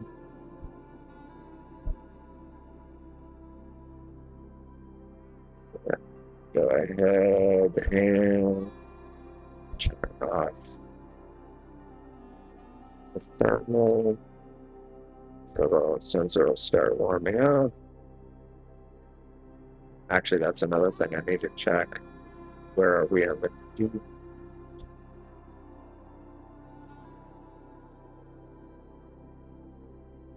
just close this.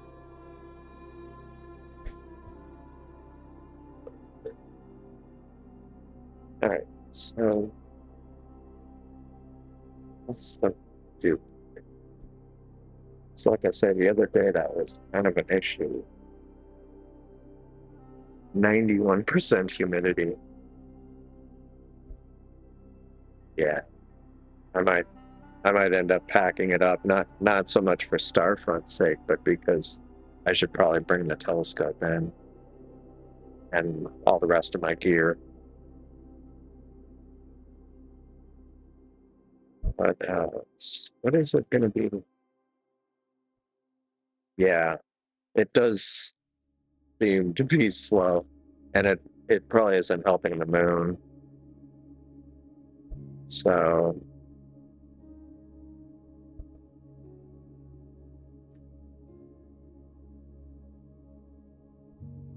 let's see. Yeah, actually, so here right now it's supposedly actually only a average transparency, and wait, let me double check that.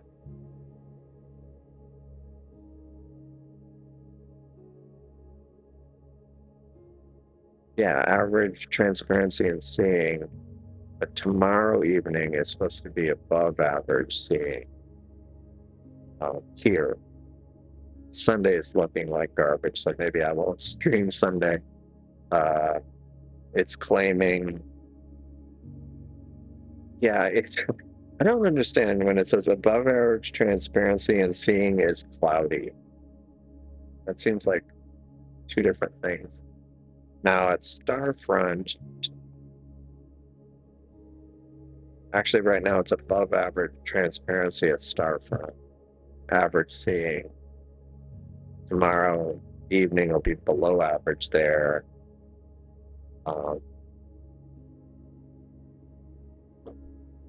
But it looks like actually, this is awesome. It looks like it's actually going to be clear at Starfront for another 10 days at least. And here, not so much. It looks like I won't be able to stream from here Monday night, but yeah, during the week I've got some obligations. Well, I take it back. I might be able to stream, just not from my backyard, but I could do Starfront because it looks like Starfront will be great all week. Here, not so much after Tuesday, but it's moot anyway. But I should be able to stream tomorrow night from here and Starfront. And yeah, so I think I might go ahead and wrap it up then, just because I've got to, like I said, I want to bring the stuff in since it's getting near the dew point. Like the last few days, it's been really foggy in the morning, or not really foggy, but foggy in the morning. So, and actually, I should probably put some other stuff away because it ends up like I had some cushions out and they were all damp in the morning. But yeah, I think I'll leave it at that. Thanks everybody for joining. Thanks for Star Traveler for joining at level 2 membership. Thanks for Jeff for tracking planes. And yeah, thanks everybody for watching. And I will hopefully see you in the next one. Have a good rest of your day or night. Bye. Wait, I almost pushed the wrong button.